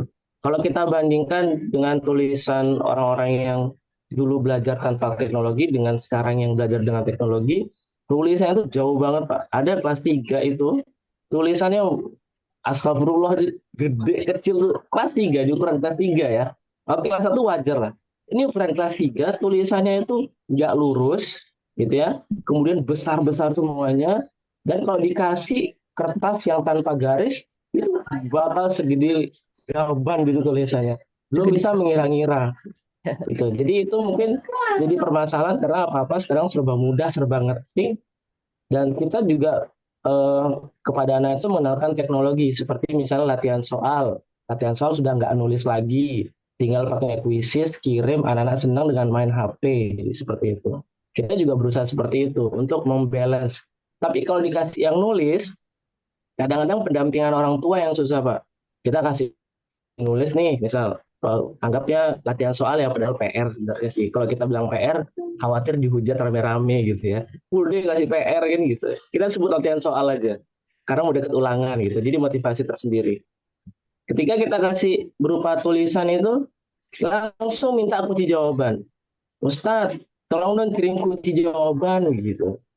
Jadi buku yang kita kasih ke anak-anak tuh jarang dibaca, langsung minta kunci jawaban, langsung bahkan ada yang ketahuan itu foto, orang tuanya nih ya, foto, kemudian kirim ke ChatGPT, dijawab, ya anaknya tinggal tulis jawaban tanpa berpikir begitu, karena khawatir kalau anaknya nggak bisa dan nilainya kecil. Ya itu dilema saja sih, keresahan saya. Insya Allah seperti itu, Bapak Ibu, terima kasih. Iya. Ya, Iya. terima kasih Mas Ferry, keresahan dan upaya-upayanya mantap, luar biasa. Kita lanjutkan, kalau tidak ada langsung dikomentari oleh Dr. Masudi. Jika ada satu lagi, Ada istiqomah. kasih kesempatan. Monggo, silakan. Assalamualaikum. Raise hand ya. Waalaikumsalam, biar kelihatan Maaf, Pak. yang raise hand. Sudah, saudara. Waalaikumsalam. Monggo. Maaf, Pak, Bu, saya nggak bisa on kamera, nggak apa-apa ya, Pak? Iya, monggo Bu Istiqomah. Iya. Perkenalkan, Pak, nama saya Istiqomah. Saya ngajar di negeri SMA. Kebetulan SMA negeri itu punya karakter anak-anak yang heterogen ya, Pak ya. Jadi sangat beragam gitu. Dan saya sudah mencoba untuk menerapkan bagaimana pembelajaran yang berdasarkan bakat minat mereka, kemudian bagaimana mereka berdasarkan gaya belajar mereka gitu. Tapi pada akhirnya di akhir pembelajaran saya selalu merefleksi kepada mereka, dan ternyata mereka ada masih sebagian murid yang bilang, Ibu, enak tuh kalau ada catatan yang lengkap dan lain sebagainya. Nah, saya pikir itu kan sudah mereka dengan buka istilahnya Google dan lain sebagainya, udah banyak sumber pembelajaran gitu. Tapi ternyata ada sebagian yang mereka masih kurang untuk di cover gaya belajar mereka. Terus yang kedua, untuk secara membentuk karakter mereka gitu. Kalau kami yang istilahnya sekarang yang harus berpusat pada peserta didik, kemudian guru pun ada frame untuk sehingga tidak boleh keluar batas untuk bagaimana membentuk karakter mereka gitu. Tapi ternyata dilema juga, Pak, ada sebagian yang akhirnya mereka nggak menjaga jarak gitu antara kita guru dan mereka siswa gitu. Jadi sepertinya apakah pendidikan konvensional itu masih, menurut saya sih masih bisa diterapkan gitu Pak, untuk mendidik bagaimana terutama karakter mereka gitu kan. Jadi dari hal tadi yang saya sudah paparkan, sepertinya pendidikan konvensional masih bisa dibutuhkan ya Pak ya, atau seperti apa Pak? Mungkin itu aja ya Pak. Terima kasih. Assalamualaikum. Waalaikumsalam warahmatullahi wabarakatuh. Terima kasih Bu Istiqomah. Monggo Dr. Masudi, ada beberapa hal yang sudah tercatat dari beberapa pertanyaan atau tanggapan tadi, termasuk keresahan Mas Ferry berkenaan dengan perkembangan. Monggo Dr. Masudi.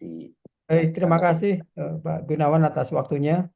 Thank you very much for your opinion, Mr. Ferry. Ya, Mr. Ferry ini salah satu guru terbaik di Sekolah Albana, Pak Gun dan Bapak Ibu sekalian. Masya Allah. Cukup kreatif ya, kreatif dalam artian mencoba memahami anak-anak kita. Jadi setelah sekian tahun kita menjadi guru itu kan salah satu yang kita peroleh adalah kita punya passion untuk mendengarkan anak-anak itu. Ya, jadi berangkat dari apa yang anak-anak butuhkan sebenarnya. Kurikulum atau menu normal, menu-menu yang wajib yang diberikan oleh pemerintah, itu guidance sebenarnya, panduan. Tetap yang sesungguhnya harusnya idealnya agar kan kalau dalam filosofi personalized itu kan kita menyadari, lembaga menyadari bahwa ada kebutuhan yang terkhusus kepada anak-anak kita yang kalau kebutuhan itu kita penuhi, anak-anak jadi bahagia dan mencapai apa yang kita inginkan gitu ya. Jadi keresahan itu bagian dari kegelisahan, keresahan itu bagian dari ya proses ya saya kira ya. Kalau kita resah dengan kondisi yang ada itu positif. Berarti kita ada care, ada peduli. Tetapi nggak cukup resah menurut saya. Jadi yang disampaikan oleh Mr. Ferry tadi, yang pertama, ada beberapa kecakapan dasar anak-anak kita yang belum selesai di level tertentu. Kemudian karena seiring waktu harus naik kelas, itu naik kelas. Ya tadi misalnya contohnya ada anak kelas 3 ternyata menulisnya saja belum. Dulu kan ada menulis apa namanya itu? Menulis rapi, ada panduannya, guru bukunya bergaris gitu. Hal semacam itu ya, skill-skill yang seakan-akan nggak urgent, tetapi itu basic. Karena itu untuk pengembangan motorik kasar dan halus anak-anak kita sebenarnya, yang sehingga nanti akan dibutuhkan, akan digunakan untuk mendukung proses belajar berikutnya. Nah, kalau yang di apa kemampuan dasarnya belum selesai, memang akan ada persoalan. Itu yang pertama. Yang kedua, tapi keep fighting, keep trying, Mr. Ferry. Yang kedua untuk Bu Istiqomah, tentunya kalau kita bicara tema pada pagi hari ini, khususnya personalized learning, itu kan memang bagus, cuma memang ada syarat dan ketentuan berlaku, Ibu. Jadi kalau ada teknologi, kalau ada kesadaran wali muridnya, kalau ada kemampuan gurunya, itu baru oke. Tetapi kalau kemudian ternyata sebenarnya kita sebagai guru, ya, misi suci kita kan pengen memanusiakan anak-anak kita gitu ya. Itu yang kita pahami dulu. Kalau kita menyadari bahwa tugas mulia kita lebih kepada untuk kebutuhan siswa, maka perangkat, teknologi atau model, metode dan seterusnya itu hanya membantu saja untuk mencapai tujuan itu. Sampai kapanpun sebenarnya human touch, humankind itu tidak akan pernah digantikan oleh mesin. Ya, kata Jack Ma mengatakan mungkin cara berhitung kita akan digantikan dengan komputer, kalkulator dan seterusnya. Tetapi sentuhan manusiawi kita tidak akan pernah tergantikan oleh apapun. Artificial intelligence sekalipun atau apapun nanti teknologi yang akan hadir ya. Oleh karena itu kita harus memastikan bahwa memang kita harus mengawal agar anak-anak tumbuh kembang anak-anak itu dalam artian kemanusiaannya harus terjadi. Ya, ahli teknologi penemu artificial intelligence ya, pemilik Nvidia pun mengatakan bahwa pembelajaran basic itu dibutuhkan sampai kapanpun.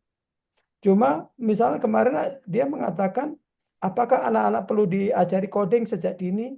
Kata dia ini pandangan dia ya. Dia pikir nggak perlu. Jadi kita nggak perlu mempelajari hal yang sangat rumit yang kebetulan mungkin kita nggak punya kapasitas. Karena teknologi yang baru akan menggantikan itu. Sama seperti ketika kita tidak pernah mempelajari cara menggunakan HP. Tiba-tiba kita dapat HP dan kita langsung bisa mengoperasikan. Ya tentunya ada beberapa penyesuaian, tetapi setelah itu seakan-akan kita dulu pernah kursus cara menggunakan HP. Kan nggak pernah ya. Dan ini beberapa hal tentang perkembangan. Di sekolah yang utama menurut saya, apalagi kalau kita melihat filosofi kementerian sekarang, budi pekerti menjadi hal yang akan dikembalikan. Anak yang santun, yang beradab, yang berakhlak, dan kita punya keyakinan bahwa suatu saat investasi terbaik kita adalah anak yang berbudi itu menjadi penting untuk kita tetap perjuangkan. Ya kita ngeblend ya tentunya dengan kita meratifikasi teknologi yang memungkinkan. Karena sungguh teknologi itu bisa membantu, memudahkan dalam kehidupan kita. Tetapi tidak semuanya bisa kita gunakan dengan teknologi itu. Barangkali begitu kira-kira Bu Istiqomah. Terima kasih banyak atas komennya. Bu Sita Resmi tadi luar biasa. Terima kasih Bu atas pencerahannya untuk saya. Masya Allah. Saya kembalikan ke moderator.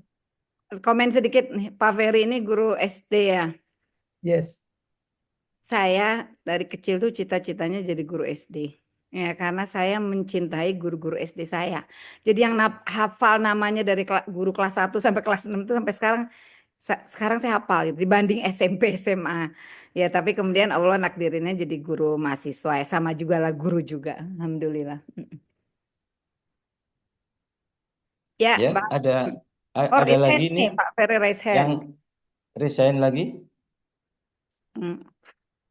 Pak Ferry Partly. resign lagi. Itu ada itu juga tuh pendidik tuh, Ustadz Muhid. Ustadz Muhid muncul. Betul, Ustadz Muhid. Ahlan, saya tadi dari Ya. awal lihat Tidak, namanya Ustadz Muhid Ustadz ini. Musrofar juga saya lihat. Monggo, Ustadz Muhid. Pembelajar dan juga pengajar beliau. Sedikit ya. Monggo. Lagi jalan-jalan Ya. aja, Cin, nggak nyaman ya. Menyimak, Bu. Oh, menyimak. Ini ada yang belum puas ini, Pak Ferry ini. Ya, monggo, silakan. Nggak apa-apa, kita masih punya waktu sampai 8.30. Satu lagi, Bu Dokter, guys. Ya. Sampai jam Saya ingin 8. lagi. Enggak, itu waktu Bali itu. Oh, waktu Bali. Waktu Lama Bali banget. 7.23. Kita sampai jam 8 nggak apa-apa. Ayo silakan kita diskusi nih lumayan nih, para pembelajar maupun pengajar nih. Ya, saya boleh ya, saya boleh ini masuk ya, izin masuk Bapak Ibu. Ya, ya kebetulan semalam saya nggak sengaja gitu nyetel TV One, terus kemudian saya ngelihat ada wawancara antara Profesor siapa Kristi kalau nggak salah yang lagi viral itu. Wamen. Ya ada kalau nggak salah ya namanya Profesor Kristi. Ya, Profesor Kristi. Ya, betul ya. Ya. Jadi beliau itu sempat mengatakan bahwa di wawancara tersebut sempat melakukan sebuah riset sederhana kepada mahasiswanya begitu kalau tidak salah, dengan satu kelompok mencatat dengan menggunakan teknologi kayak laptop dan segala macamnya, kemudian kelompok yang lain itu mencatat dengan menulis begitu. Kemudian kedua itu diberikan materi yang sama dan diberikan ujian yang sama ketika itu. Dan yang mencengangkan adalah justru yang menulis dengan tangan mereka atau mencatat gitu, itu lebih bahwa yang kok suaranya hilang ya? Bisa atau materi yang diberikan oleh gurunya, sedangkan yang menulis ini karena dia harus sudah bisa didengar. Cek ya, saya ulang ya itu. Jadi ada dua kelompok, satu mencatat dengan teknologi, satu mencatat dengan menulis begitu. Kemudian menulis itu mendapatkan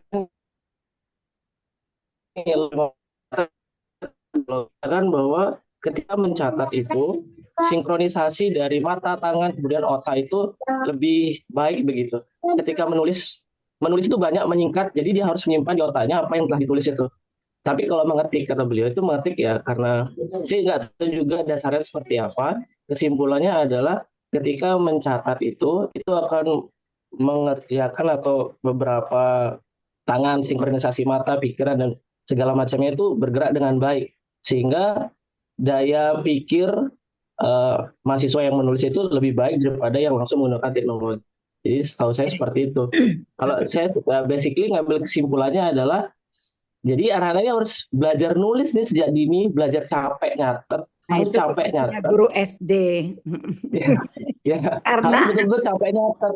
Karena begini, karena kalau kita lihat belakangan ini, kalau misalnya anak-anak itu disuruh nyatet itu memang sih pasti berkeluh kesah, lebih suka bermain game yang penuh tantangan, diberikan waktu, diberikan reward itu lebih suka daripada dia harus menulis. Kalau menulis itu rata-rata dia langsung mengeluh gitu ya Pak. Beberapa anak sih ya oke, yang merasa tulisannya bagus, yang baru bisa nulis dia akan semangat.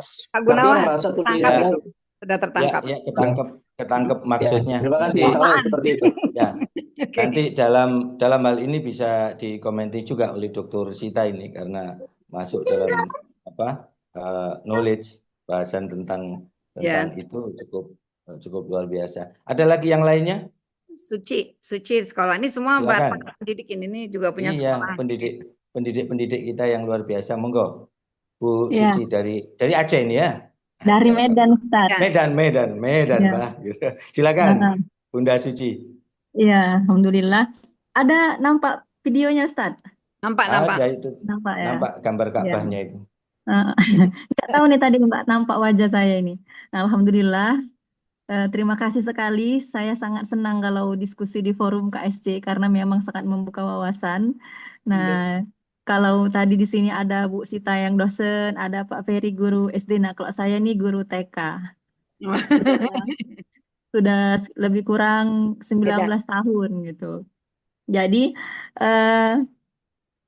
kalau dari segmen TK mungkin itu lebih membantu di gurunya. Karena kalau di anak-anak, mungkin di anak TK usia 5 tahun ke bawah itu mungkin belum bisa memanfaatkan teknologi gitu ya kan. Karena memang kalau kita gunakan juga malah mereka terpapar gadget lebih dini gitu. Jadi yang menjadi apa ya kendala di lapangan memang sebagai guru TK juga berusaha untuk memahami karakteristik anak didik yang auditori, yang kinestetik, yang visual gitu kan. Sehingga memang di kurikulum Merdeka sendiri itu juga di tingkat pelaksanaan KBM-nya itu mengharuskan minimal ada 3 kegiatan main di lapangan gitu. Jadi seperti yang dibahas tadi basically itu ya seperti menulis gitu kan. Jadi memang ditekankan juga kegiatan tulis menulis di tingkat PAUD itu sendiri itu adalah kegiatan yang kalau bisa itu ya diminimalkan gitu karena memang banyak kegiatan-kegiatan yang bisa kita lakukan kecuali menulis terdesak lah baru menulis gitu kan. Akhirnya memang berdampak juga di SD yang tulisannya belum rapi gitu kan. Nah, jadi dari keberagaman semua yang mau kita terapkan di lapangan, memang semuanya punya risiko. Nah, jadi sebagai pengamat pendidikan nih untuk narasumber gitu. Nah, bagaimana di tingkat TK gitu ya, mana yang bisa digunakan oleh guru gitu, atau yang bisa kita maksimalkan di tingkat TK. Kalau di SD tadi, kalau di Pak Ferry kan gurunya sudah bisa menggunakan ke sebagian murid gitu ya. Kalau di TK ini guru ini memanfaatkan teknologinya itu yang seperti apa gitu karena memang cukup banyak sekali gitu. Jadi kita saking banyaknya Bu Sita bingung juga di lapangan ini gitu kan. Sampai-sampai terakhir kemarin sewaktu ini masih terus pemaparan tentang kurikulum Merdeka karena memang juga ini yang paling mendasar gitu ya. Karena di TK itu ngajarnya kan anak kecil gitu ya. Jadi juga masih menjadi PR bersama. Guru-guru di TK itu basicnya itu juga belum yang SPD PAUD gitu. Masih guru-guru yang tamat SMA atau tamat pesantren gitu. Karena dengan harapan bacanya bagus. Nah, saya sendiri itu kebanyakan di lapangan itu malah banyak guru-guru yang sudah sarjana tapi basicnya itu bukan basic PAUD gitu, belum selinier. Nah, itu PR juga gitu. Jadi harus diriset ulang juga kemampuan guru-guru itu. Jadi saya sendiri juga di lapangan itu lebih pada menyadarkan guru-guru kita memang bukan sebagai apa ya yang orisinilnya. Kita belajar aja, kita copy paste aja dari semua yang bisa kita ambil dari internet, mau itu video, mau itu lagu, mau apa gitu. Karena memang yang terpenting itu adalah bagaimana guru itu pertama sadar gitu kan, sadar. Kemudian ketika sudah sadar dia belajar pasti dia menggunakan media. Nah, memang di TK itu media itu sangat penting gitu karena kalau pakai metode ceramah udah pasti laris semua muridnya gitu. Jadi memang harus pakai media. Nah, di media itu berkaitan dengan waktu kerja guru, ngerjainnya di luar lagi gitu. Jadi berkaitan dengan waktu. Nah, sementara sebagian besar guru TK itu Bu Sita itu punya kerjaan sampingan gitu. Di TK mungkin sampai jam 12. Jadi yang saya alami sejak saya ngurus sekolah ini gitu. Kebanyakan guru-guru itu karena banyakan sampingannya, karena memang gajinya 500.000 gitu, nggak cukup. Jadi akhirnya waktu yang dia gunakan untuk membuat media pembelajaran memang memakan waktu dan tentu dibuatnya di rumah gitu. Karena itu nggak terbuat gitu. Akhirnya di lapangan tuh ya udah kalau gunakan catatan, misal nulis huruf A sampai bawah kan gitu kan, misal huruf B kan gitu kan bosan gitu karena jadi antara kesejahteraan, terus kemudian menggunakan media, terus dia harus belajar lagi gitu. Itu satu hal yang kompleks gitu, Bu Sita. Jadi memang saya yang sudah cukup apa gitu ya. Ya itu aja lah sih masalahnya tentang waktu, media, gitulah. Terima kasih Bu Sita. Ya. Kembalikan Itu kepada bicaranya Rata. Pak Dr. Masudi, tapi Suci ini Pak biasa Dr. Masudi. curhat Ya, ke saya saya, jadi nama Bu dokter. Sita, Bu Sita. Iya, iya. Ya, tapi Baik. alhamdulillah selamat Hari Guru semuanya. Iya, Mudah-mudahan Masya Allah. kemarin ada kenaikan gaji, mudah-mudahan berimbas beneran juga. Itu belum juga. Pak Prabowo nangis itu ya. Saya ingin menanggapi sedikit, maaf Pak Dr. Masudi sebelum ini. Jadi saya mau coba ini kan kutipan dari Imam Syafi'i. Ya, kiat cerdas ala Imam Syafi'i. Sudah sering sebenarnya saya sampaikan tapi nggak ada salahnya juga ya. Yang pertama adalah banyak membaca. Jadi jelas ada penelitian bahwa orang yang membaca dengan orang yang menonton televisi atau sekarang berarti gadget, ya artinya dia hanya menerima yang ready made. Sementara membaca itu ada proses memunculkan imajinasi, ada proses ya, di otak yang mengeksersis otak ketika membaca. Yang kedua menulis. Jadi anak saya itu dulu alumnus UNER waktu dia KKN di Sidoarjo atau apa ya, dia kaget menemui kenyataan anak-anak itu memang tidak bisa menulis, sampai dikatakan tidak bisa menulis, sangat jelek tulisannya karena mereka lebih mudah menekan touch gitu ya, menekan di gadgetnya atau di tabnya atau di iPad-nya seperti itu. Jadi mereka masalah keterampilan motorik kasar, motorik halusnya itu yang tidak terasah. Sementara tadi Imam Syafi'i mengatakan kiat cerdas ala Imam Syafi'i gitu ya, salah satunya zakat. Memang ada zakat yang kecerdasan yang given, yang dari sononya memang dia cerdas, jenius. Tapi kata Imam Syafi'i ada zakat muktasab gitu, kecerdasan yang bisa diupayakan. Yang pertama tadi banyak membaca, kedua banyak menulis. Quran itu surat yang pertama turun, ayat yang pertama turun 5 ayat dari Al-Alaq kan, Iqra. Kemudian surat kedua yang turun Al-Qalam, menulis ya. Nah, jadi banyak menulis. Yang kemudian yang ketiga kata Imam Syafi'i ini adalah ya transfer ilmu gitu. Ya, mentransfer ilmu itu kita juga belajar. Lalu diskusi. Nah, diskusi ini juga bisa membuat cerdas ya. Selain tambahannya adalah istibar, kesabaran gitu. Kemudian irsyadu ustadz atau ustazah, bimbingan guru gitu ya. Bulghah, biaya, tulu zaman dalam rentang waktu yang cukup. Jadi menurut saya relevan juga menghadirkan kiat ulama gitu ya, ulama besar kita Imam Syafi'i untuk cerdas. Tadi termasuk tadi membiasakan mereka bagaimanapun belajar, membaca, menulis. Anak-anak sejak kecil ya, mereka sekarang udah dewasa, udah pada punya anak juga, untuk punya buku harian. Semua punya buku harian. Jadi terbiasakan untuk bukan coba sekedar menulis belajar nulis, tetapi menulis yang kaitannya adalah melatih mereka kemampuan menulis cerita gitu ya. Kemudian nanti mungkin suatu saat bisa jadi ilmunya apapun dia butuh menulis. Ya, itu aja dari saya ya. Mungkin kita kembalikan ke Dr. Masudi. Monggo, Dokter. Dr. Baik, Masudi, silakan. terima kasih tambahannya Bu Sita. Untuk Ibu Suci ya, Suci. Ibu Suci.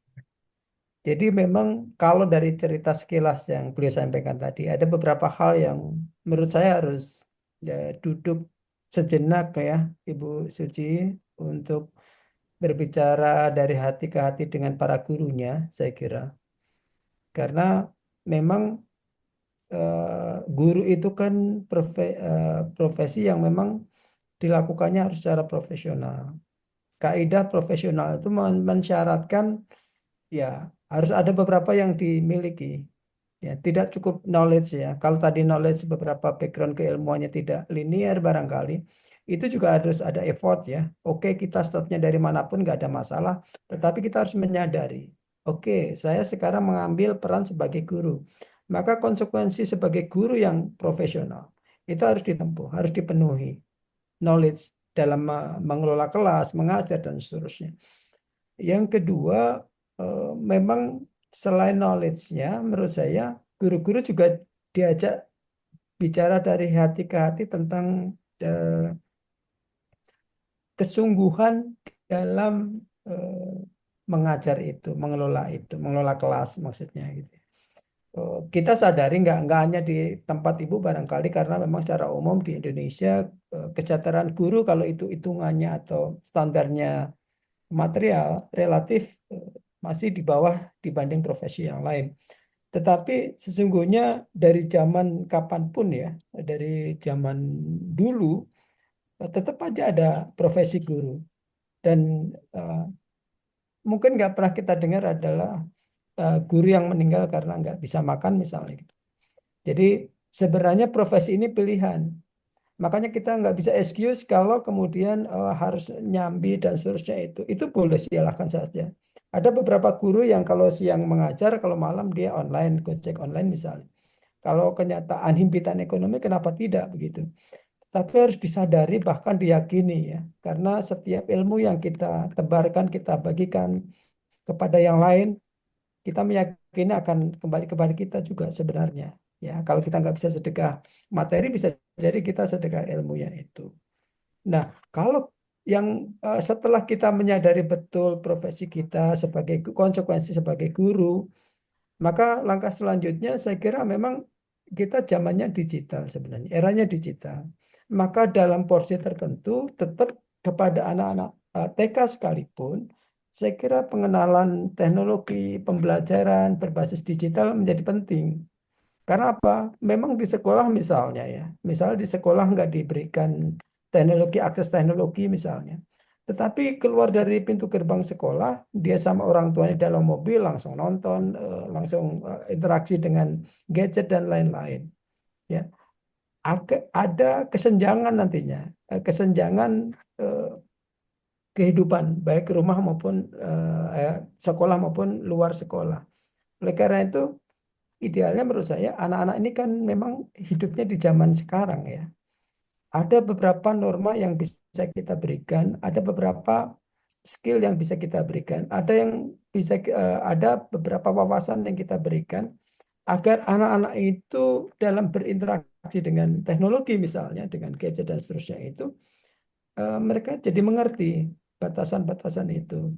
Karena teknologi itu selalu seperti pisau bermata dua ya. Kalau kita betul-betul bisa manfaatkan dalam porsinya, maka teknologi itu luar biasa memudahkan kehidupan manusia. Tetapi ketika teknologi tidak digunakan dengan seharusnya, bisa untuk melakukan kriminal barangkali ya. Misalnya begitu. Jadi mengelola kelas di zaman sekarang PAUD sekalipun ada porsi yang seharusnya memang kita kenalkan teknologi itu. Ada kok teknologi yang ramah anak, saya kira begitu. Dan yang utama, karena betul-betul pendidikan preschool ini, yang utama adalah para gurunya, mindset para gurunya untuk memahami konteksnya kekinian. Ya, kalau idealnya sih, idealnya kalau bicara ideal ya teknologinya ada, gurunya memahami, orang tuanya mensupport, maka anak-anak itu akan beruntung mereka karena berada di sekitar orang-orang dewasa yang bertanggung jawab terhadap kebutuhan dia, ya, porsi dia, dan menyadari bahwa apa yang harus mereka lakukan betul-betul disupport oleh orang dewasa di sekitar. Barangkali itu sebagai terakhir ya tanggapan dari saya untuk kesempatan pagi hari ini. Sekali lagi terima kasih banyak atas kesempatannya Bu Dr. Sita dan yang lainnya, Pak Gunawan, atas diskusi ini mencerahkan bagi saya pribadi dan mudah-mudahan bermanfaat bagi yang lain. Assalamualaikum warahmatullahi wabarakatuh. Waalaikumsalam warahmatullahi wabarakatuh. Jazakumullah khair. Sudah langsung closing statement tadi ini. Dr. Masudi. Closing statement. Iya. Ada lagi atau cukup Bu Dokter untuk saat ini? Kalau seandainya masih ada yang mau bertanya, mungkin satu lagi boleh ya Pak Masudi ya. Gimana Dokter? Atau Ya, ada aktivitas dokter? Cukup? Tunggu dulu, Pak Masudinya cukup. masih siap, saya siap Ibu. Silakan. siap. Oke. Ada yang mau bertanya Kak? Novianti tadi mau nanya, Novi. Iya Bu, tadi Nah, Assalamualaikum silakan Novi warahmatullahi ya. wabarakatuh. Ya, Waalaikumsalam Salam warahmatullahi wabarakatuh. wabarakatuh. Silakan Novi. saya dari Yayasan Darul Ahkam Bu, Sumatera Barat, tepatnya di desa Sumatera sebelah Barat. desa. Nah, saya tertarik tadi ada Ibu menyampaikan ada tipe anak yang audio ya, ada yang visual, yang ada di kinestetik gitu. Iya. Saya mendapatkan seorang anak ya Bu ya, mulai dari TK ya sampai sekarang anak tersebut sudah kelas 4 SD gitu ya. Ya.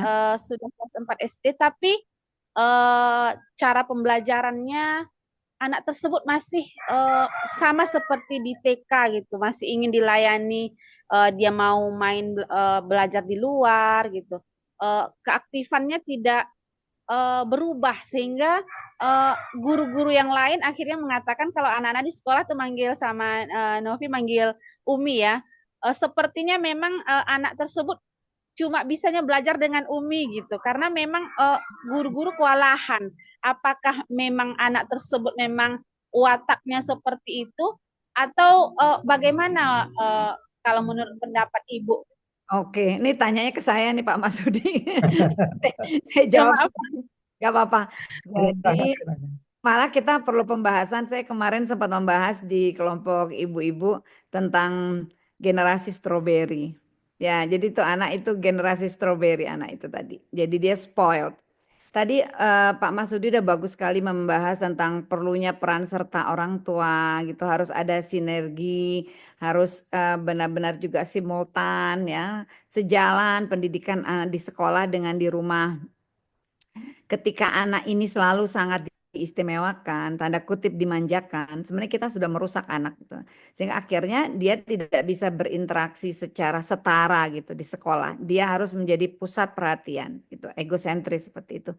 Jadi artinya harus diinikan kerjasama dengan orang tua. Contoh ya sederhana, tiba-tiba ada seorang anak yang menangis ya, dia tidak mau baca doa Rabbi firli wali walidaya warhamhuma kama rabbayani shaghira seperti itu. Maka saya bilang ke gurunya, coba cari tahu gitu apa yang terjadi di rumahnya, di keluarganya. Ternyata ayahnya meninggal, ibunya menikah lagi tapi tidak membawa dia. Dia dititipkan di neneknya. Jadi dia nggak suka untuk berdoa untuk orang tua. Jadi saya bilang ganti prolognya. Mari anak-anak kita berdoa untuk orang tua kita, untuk kakek nenek, gitu, paman bibi, eyang uti. Nah pas ada eyang uti dia baru angkat tangan. Rabbana firlana dzunubana dan seterusnya. Atau Rabbi firli wali walidaya. Jadi kadang-kadang kita juga perlu tahu bagaimana kondisi di rumahnya. Sehingga kemudian kita bisa menyikapi. Jadi ketika anak ini tidak dididik dengan baik di rumah, maka kemudian efeknya adalah dia di sekolah.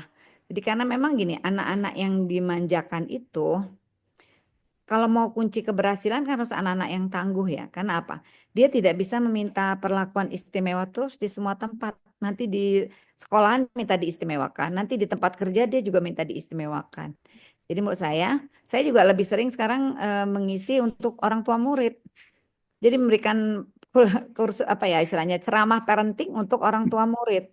Oh juga saya lagi membantu juga sekolah punyanya Bang Fahri Hamzah sama Dr. Farida, Fitrah Semesta. Kapan-kapan Pak Gunawan bantu ngisi juga ya. Itu guru-gurunya. Jadi Dr. Farida itu istrinya Pak Fahri Hamzah minta kami untuk memberikan ya masukan-masukan ini untuk para guru gitu dengan ceramah-ceramah baik ceramah agama maupun ceramah yang lainnya. Jadi untuk menguatkan guru-gurunya. Jadi ada sekolah yang mencoba untuk upgrading guru-guru. Ada juga sekolah yang pingin supaya nanti sejalan yang di sekolah di rumah. Jadi orang tua murid dikumpulkan gitu untuk acara-acara parenting. Menurut saya perlu. Dan saya bisa juga bantu lewat online ya Novi kalau dibutuhkan orang tuanya itu. Mungkin ya. saya mau nambahin. Helda silakan, Dokter Helda. Iya, kebetulan saya punya anak yang extraordinary. Jadi nggak pernah sekolah nggak mau di kelas. Iya, iya. Itu anak saya nomor 5 itu begitu. Dan sekolah saya masukin pesantren, dia nggak mau belajar, saya keluarkan lagi dari pesantren. Terus akhirnya masuk ke itu sekolah berkemas, itu sekolah apa itu namanya. Nah itu di situ baru bisa. Itu saya tanya, ya kamu temennya siapa? Itu dari autis sampai artis ada temanku semua di situ katanya. Jadi memang memerlukan tempat yang spesifik untuk anak-anak seperti itu. Nggak bisa di general, dia nggak mau di kelas. Nggak mau di kelas. Dari TK dia nggak mau di kelas. Nah itu jadi maksud saya kalau mungkin Bu Novi bisa bicarakan dengan orang tuanya, harus cari sesuatu yang spesifik sekolah buat anaknya gitu. Ya, nggak mungkin guru bisa. Insight baru nih Dr. Helda. Bisa jadi bukan mata-mata anak yang spoil, tapi anak yang harus perlu perlakuan memang Iya. ya Iya, kalau menurut saya itu pengalaman aja nih kalau betul saya kenal anak-anaknya Dr. Helda. Iya. Kurang afdol kayaknya kalau belum mendengarkan Ustadz Mudofar ini. Iya, sudah buka mic. Sudah buka mic. Ustadz Mudofar, Fadol nih fatwanya. Iya ini. Fadol Ustadz Mudofar. Nih di forum knowledge ini supaya menyimak ya. Apa yang ayo bisa monggo. saya sampaikan? Apa saja Ustadz Mudofar, monggo untuk pendidikan kita.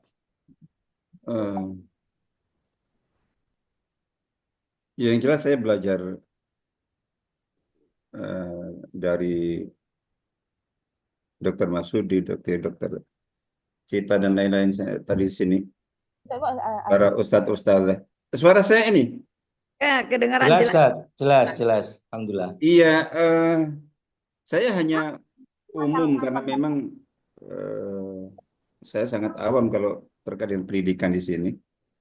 Ya, saya juga ngajar, tapi juga saya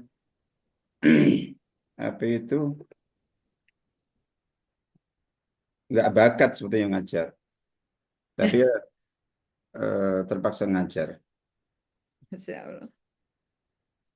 Yang dari mohon maaf tadi saya tidak bisa ya agak telat sehingga tidak mengikuti dari awal. Tadi disinggung tentang personalis learning sama individual itu sama ya? Individual learning itu membedakan ada individual learning yang dengan collective learning, belajar bersama. Nah, kalau personalized learning dia lebih sifatnya customized gitu, yang individu per individu. Jadi bentuk lebih khususnya dari individual learning. Jadi habis individual learning ada lebih khusus lagi gitu. Baik. Ya, itu. Cuman ini tadi dari yang umum sih, jadi baik di pendidikan maupun juga di berbagai aspek kehidupan kita yang saya lihat itu ini terkait dengan pola pikir ya. Jadi ketika kita termasuk juga di dalam keluarga, orang tua mendidik anak atau menyikapi anak itu, ketika mendengar paparan tentang metode tertentu, trik tertentu, itu terus ini bagus ya, coba saya terapkan. Terus tadi Dr. Sita nyinggung tentang kurikulum merdeka, saya kurang tahu. Itu katanya diambil dari ini? Ya, inspirasinya dari Finlandia. Ya, Finlandia misalnya kayak gitu. Terus mungkin kita di bidang dakwah misalnya, atau juga politik, kita belajar dari Turki. Itu rata-rata kemudian kita itu pola pikirnya masih harfiah. Jadi tekstual, terus lemah dalam fikih istilahnya mungkin fikih konsekuensi saya menyebutnya. Setiap pilihan ya kayak ini tadi misalnya gitu, ini bagaimana penerapan metode personalized learning atau yang lain segala macam itu, dan pilihan apapun dalam bidang pendidikan, dalam dakwah, dalam keluarga, itu setiap pilihan itu ada konsekuensinya. Jadi ada konsekuensinya, ada tuntutannya, ada antisipasinya, ada potensi risikonya. Ini yang dalam berbagai aspek kehidupan itu saya temukan di bidang dakwah saya temukan, di bidang politik saya temukan, di bidang negara saya temukan, di bidang pendidikan juga saya temukan, itu bahwa kita tertarik dengan sebuah metode, langsung oke, ambil. Tanpa mikir bahwa ternyata kita tidak siap dengan konsekuensi itu. Termasuk dalam kehidupan. Jadi dalam kehidupan, misalnya bahwa ketika ada yang konsultasi tentang masalah keluarga. Jadi gitu. Itu saya biasa menyampaikan bahwa yang saya sampaikan ini hanya membantu opsi-opsi. Membantu yang bersangkutan untuk lebih terbuka wawasannya terhadap berbagai pilihan yang mungkin diambil. Tapi keputusan terakhir itu diambil oleh yang bersangkutan. Ya. Bukan oleh ustadz, bukan oleh siapa. Kita hanya membantu memberikan wawasan. Mungkin ada aspek yang belum dia pikirkan ini itu. Tapi pilihan terbaik, misalnya dalam satu hal misalnya bahwa orang ingin konsultasi untuk ngambil keputusan tertentu. Dari 10 apa itu mungkin teman atau sahabat atau ustadz siapa yang dia ambil itu, mungkin 9 itu menunjuk kepada opsi A. Itu belum tentu bahwa yang terbaik bagi dia adalah opsi A. Mungkin justru opsi B.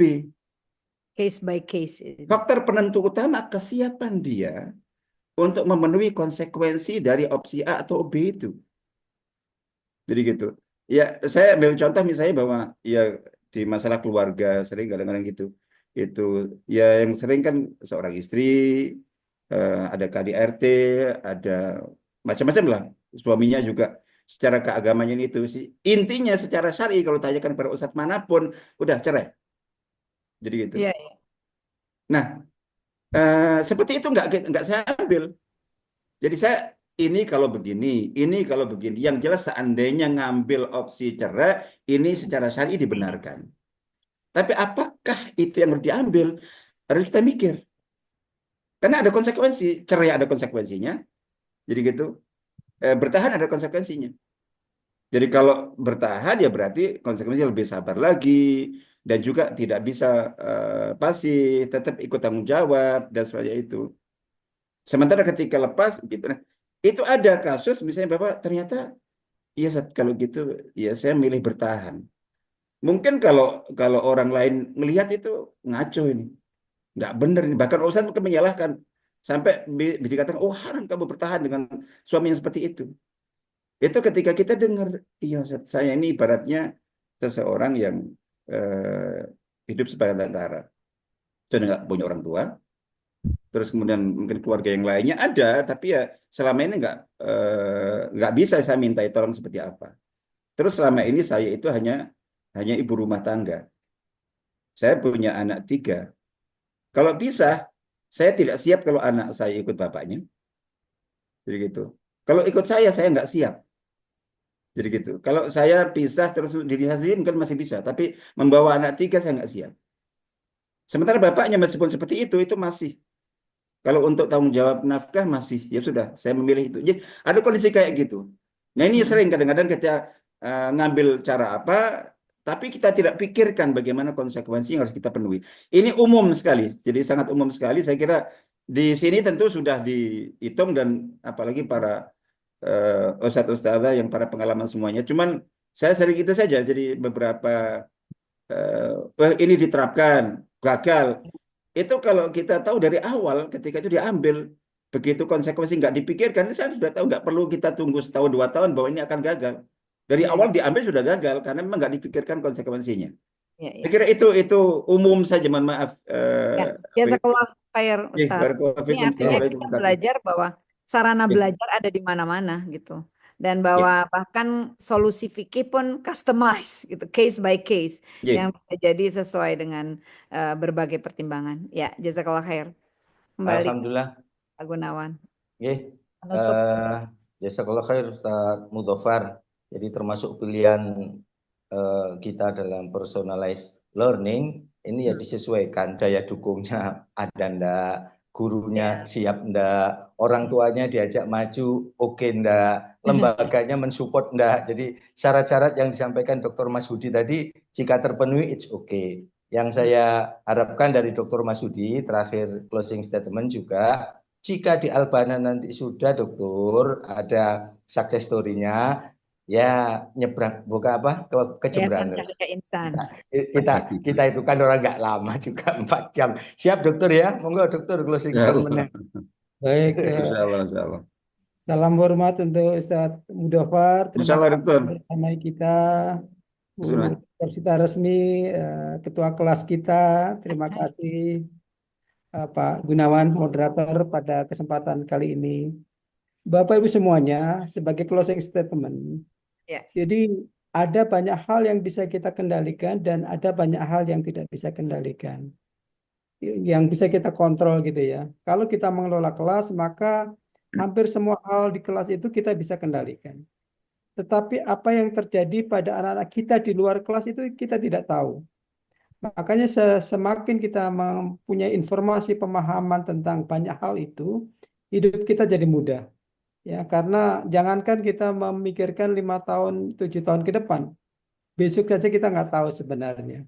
Tetapi ikhtiar secara logis, secara manusiawi harus kita lakukan karena memang kita merencanakan.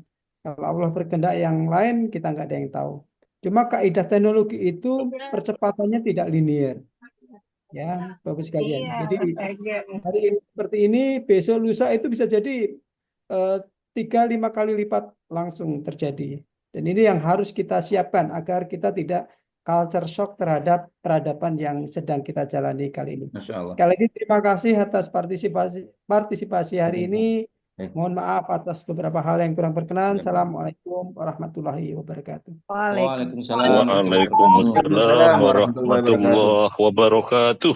Masya Allah, Masya Allah. Alhamdulillah. Ambilnya salam itu Pak Muhid. Pak, maaf. Ustadz mungkin sambil jalan-jalan lari-lari itu. Masya Allah, Masya Allah. Alhamdulillah tepat jam 9 jam saya. Jam 8 di Depok. Biar sehat, biar sehat. Jam 8 di Depok. Alhamdulillah untuk sesi kali ini tentang pendidikan kita tadi sudah kita bahas. Sesuai Hari Guru nih ya kita bahas pendidikan. Nah, Hari Guru kita bahas Masya Allah, Masya Allah. Mudah-mudahan nanti kita Terima jumpa kasih lagi. para guru hebat. Alhamdulillah. Semua jadi guru. Baik, kita tutup dulu untuk pertemuan ini dengan hamdalah. Alhamdulillah alamin. Alhamdulillah alamin. Subhanakallahumma wa bihamdik asyhadu an la ilaha illa anta astaghfiruka wa atubu ilaik. Terima kasih banyak Dr. Masudi, Dr. Sita, Dr. Helda, Ustadz Mudofar dan seluruh guru hebat yang termasuk olahraga ini. Ya. Jadi membersamai kita bersama, mudah-mudahan kita bertemu di waktu yang lain dengan pembahasan yang lain. Jadi saya kurang lebihnya mohon maaf. Assalamualaikum warahmatullahi wabarakatuh. Waalaikumsalam warahmatullahi wabarakatuh. Waalaikumsalam warahmatullahi wabarakatuh. Ini tutup ya Ustadz, saya mau ada agenda. Terima kasih banyak. Dr. Helda. Insya Allah. Izin.